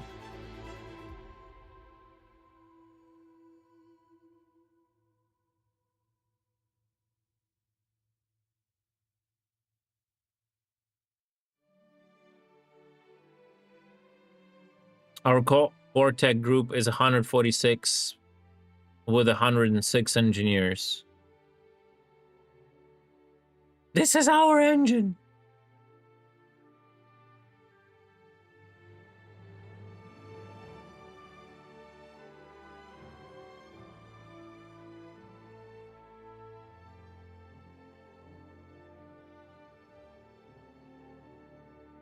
There was a lot of headlines about Star Citizen passing $1 billion raise threshold earlier this year, but the reality is building something like Rare requires funding at this level.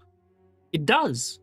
I don't disagree with that, but you cannot deliver anything on a working level.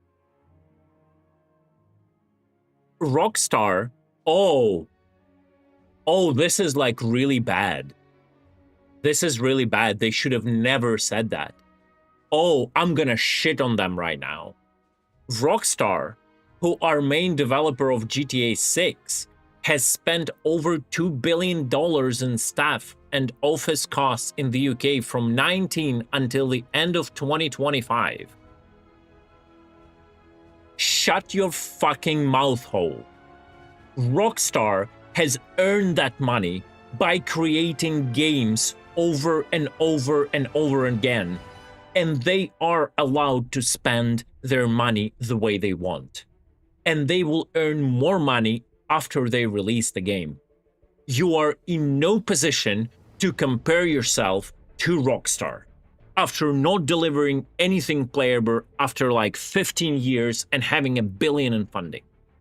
No position to even open your mouth and say that.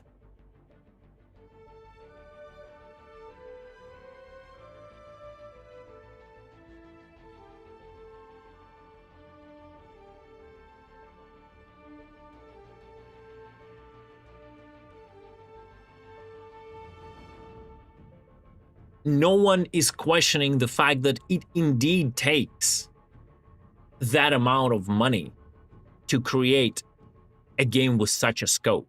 People are questioning how the money was spent, where the money went, where is Squadron 42, why people keep backing Star Citizen, but at least a half, or at least a half by their calculations, which calculation that favors Star Citizen a lot just to not look extremely bad, but in reality probably 70 or 80% of the money actually went into Squadron 42. That's what people are questioning, and no one is talking about it. It's they got out of all of this drama so easily because the high level content creators who, when the bubble bursted with this like stream, right, with this live stream, and it went out into the wild, like the bigger content creators that don't follow this pathetic project, they don't even know the problem. They were like focusing on how the dudes like talk to each other between on the live stream. They were focusing on Jared fucking like shitting on Ollie. That's what they were focusing on. They don't even understand the huge and major problem of where do the funds go when people paid to deliver Star Citizen, because like you don't pay to buy Javelin or Odin to play Squadron 42. Like, I don't know, like let Chris show us how much money actually went to from actual Squadron 42 pledges. How much money did CAG get by those like 45 or whatever dollar packages that include Squadron 42? And how much money was actually spent on it? That's a very huge problem. A big part of community, I'm not saying it's all the community, I'm saying a big part of the community doesn't give two fucks about Squadron 42.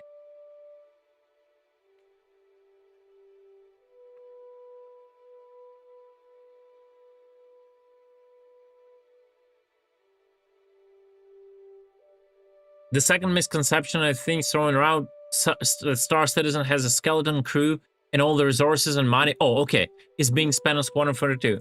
I want to clarify here, outside of CTG, what is CTG?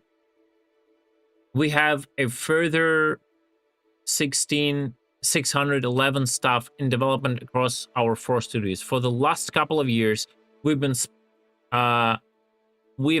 split approximately 50-50 between Star Citizen and Squadron 42. But did people pay 50-50? Did Squadron 42 actually got the funding of $500 million to be created or not?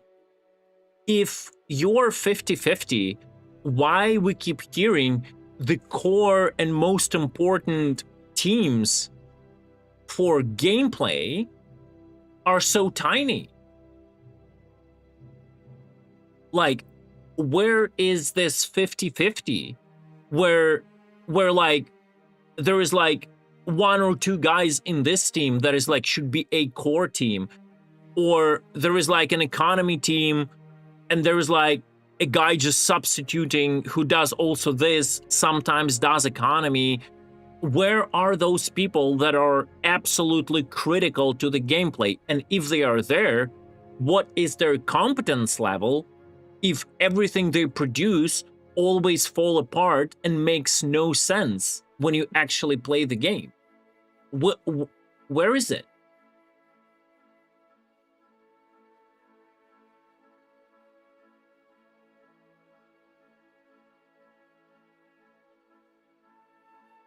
One of the reasons that Squadron 42 has been taking the time it has is that we were always reassigning resources onto Star Citizen to get the patches out, which pushed back the squadron. It's funny how he's doing like an Uno Reverso. In reality, like, Star Citizen is taking so long because everything is being pulled into Squadron 42, but then when something becomes absolutely critical and community bursts in absolute hatred towards the company, then something getting pulled from Squadron 42 into Star Citizen to patch things up and like take out the fires. It's a nice Uno Reversa, Chris.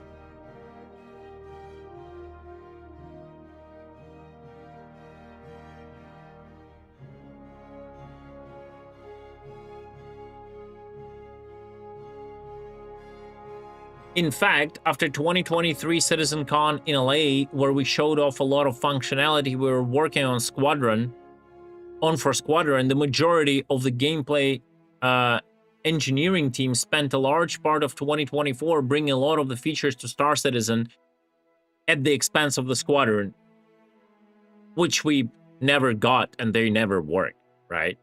Great. Fantastic work. Fantastic work, Chris. Fantastic work.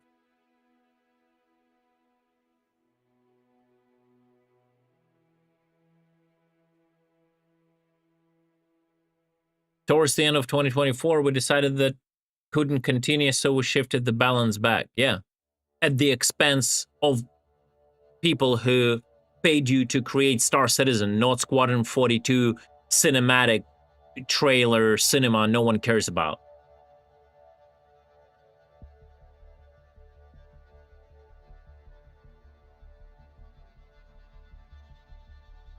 In this final month on Squadron 42, the split has now been 55-45 in Squadron's favor.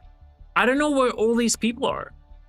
Like, why Star Citizen is in a shape it is, why the content is of such an awful quality, why no one is working on the core gameplay stuff and are just trying to feed us some curated theme park content.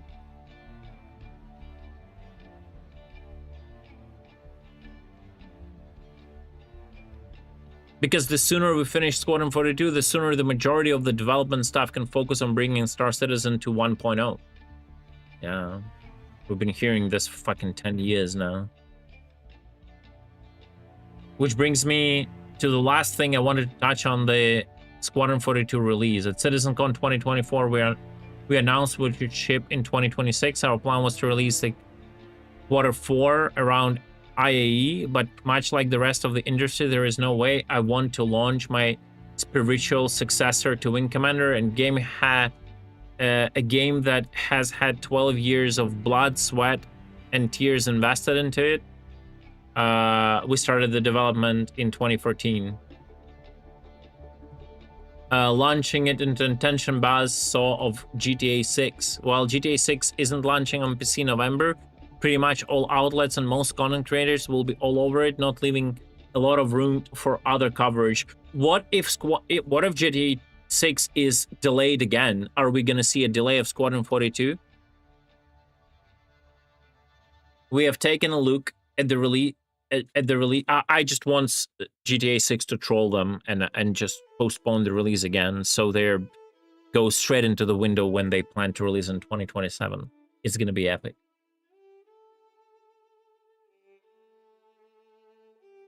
We have taken a look at the release windows at the start of 2027 and decided that Q2 provides a better time for Squadron to release. We are allowing a small number of original backers and long-time Star Citizen content creators an opportunity to play Squadron 42 this October 9th and 10th. We'll be making further announcements about our release plans during this time and specific release date shortly afterwards.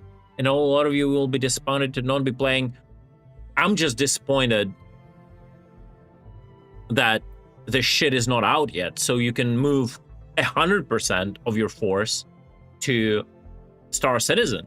And if it's just the release date, if you're not actually lying, Chris, and the game is still not ready, if you're just waiting for a perfect release date, so why not to shift like 95% of resources to a Star Citizen? Because the game is ready, you're just waiting for the launch window, right?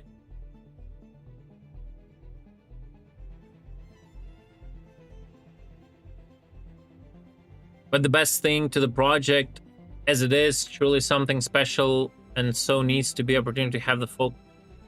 I know a lot of you disappointed by not playing Squadron 42 at the end of the year, but it is the best thing for the project, as it is truly something special and so needs to the opportunity to have the focus of the wider gaming world. Well, you had the focus recently.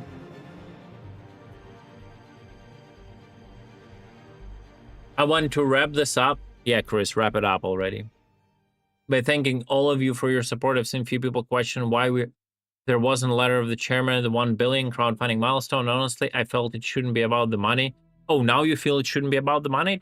It was about the money all the years before. A Star Citizen and Squadron 42 are much more than financial headline.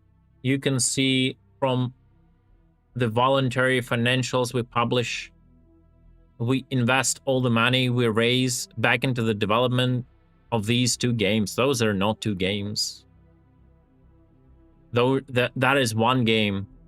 It's called Squadron 42, and Star Citizen is just a big PR campaign to get more money for Squadron 42. That's it. I mean, what else can you do with the money that you straight up, like, he's saying this as it is some sort of a commitment, not an obligation. It's like, dude, like literally people are paying you money to get a game. There's nothing else you can do with it. And you mismanage it absolutely. All the money we raise back into the development of these 2 games. It's crazy. Like, what do you mean? Like, it's not that you completed game, released it, sold it, and then you decide what to do with the money. You are given the money for the game. Like, you don't even have an option. Why you even bring it up? We will see what will happen with the money that is raised from selling Squadron 42. That's an interesting question. Whenever they actually finish and release the game, we will look at the sales, we will compare how much was spent on Squadron 42 and how much it earned, and what is going to happen with the money that CAG earns by selling Squadron 42. That's when we're gonna talk about it. But in reflection, I was looking at this wrong. The $1 billion is a testament and celebration of all of you, the backers and community members that have given me and CAG your faith and patience, that have stood by through thick and thin. All of you that have held the line is a testimony to the power of a collective to make something unprecedented happen. Bro, it's so cringe. Oh my god, it's so cringe. There is no publisher or private equity investor that would have the patience and the willingness to invest in the long term like you have. You have raised $1 billion to make something that could not exist otherwise. Brother.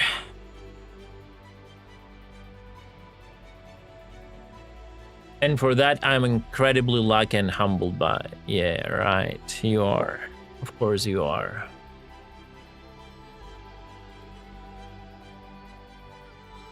There are some amazing things ahead, but even right now, I feel that Star Citizen is special. Yeah. Oh, yeah. Oh, it's special. Oh, it is special. It's like it has special needs, and people who play it, including me, have special needs. It's so special, bro. I hope you enjoy Star Citizen Alpha 4.10. Oh yeah, I already enjoyed it. Men the fucking Ren. All right, boys, I'm gonna call it. This today was, oh, it was a clown show. Guys, I just don't want to switch to any other game. My mood is pretty much ruined today, so I'm just going to call it. Sorry for like this early call. But yeah, I'm just gonna chill. I am going to come back to you tomorrow with I don't know. I'll probably try to do the Siege over Orison again, see if it works, see if the hotfix fixes the issues. And somehow we need to survive until the War Dogs release, right? So yeah, that's it. I appreciate you all, guys. Thank you so much for showing up. Thank you. Thank you for all the support. I did a War Dogs video on YouTube. If you haven't checked it out, go check it out. Yeah, thank you for sticking around. I really appreciate it, guys. I've never raised $1 billion, but I'm incredibly lucky and humbled by you being here, so I appreciate you. I'll see you tomorrow. Peace.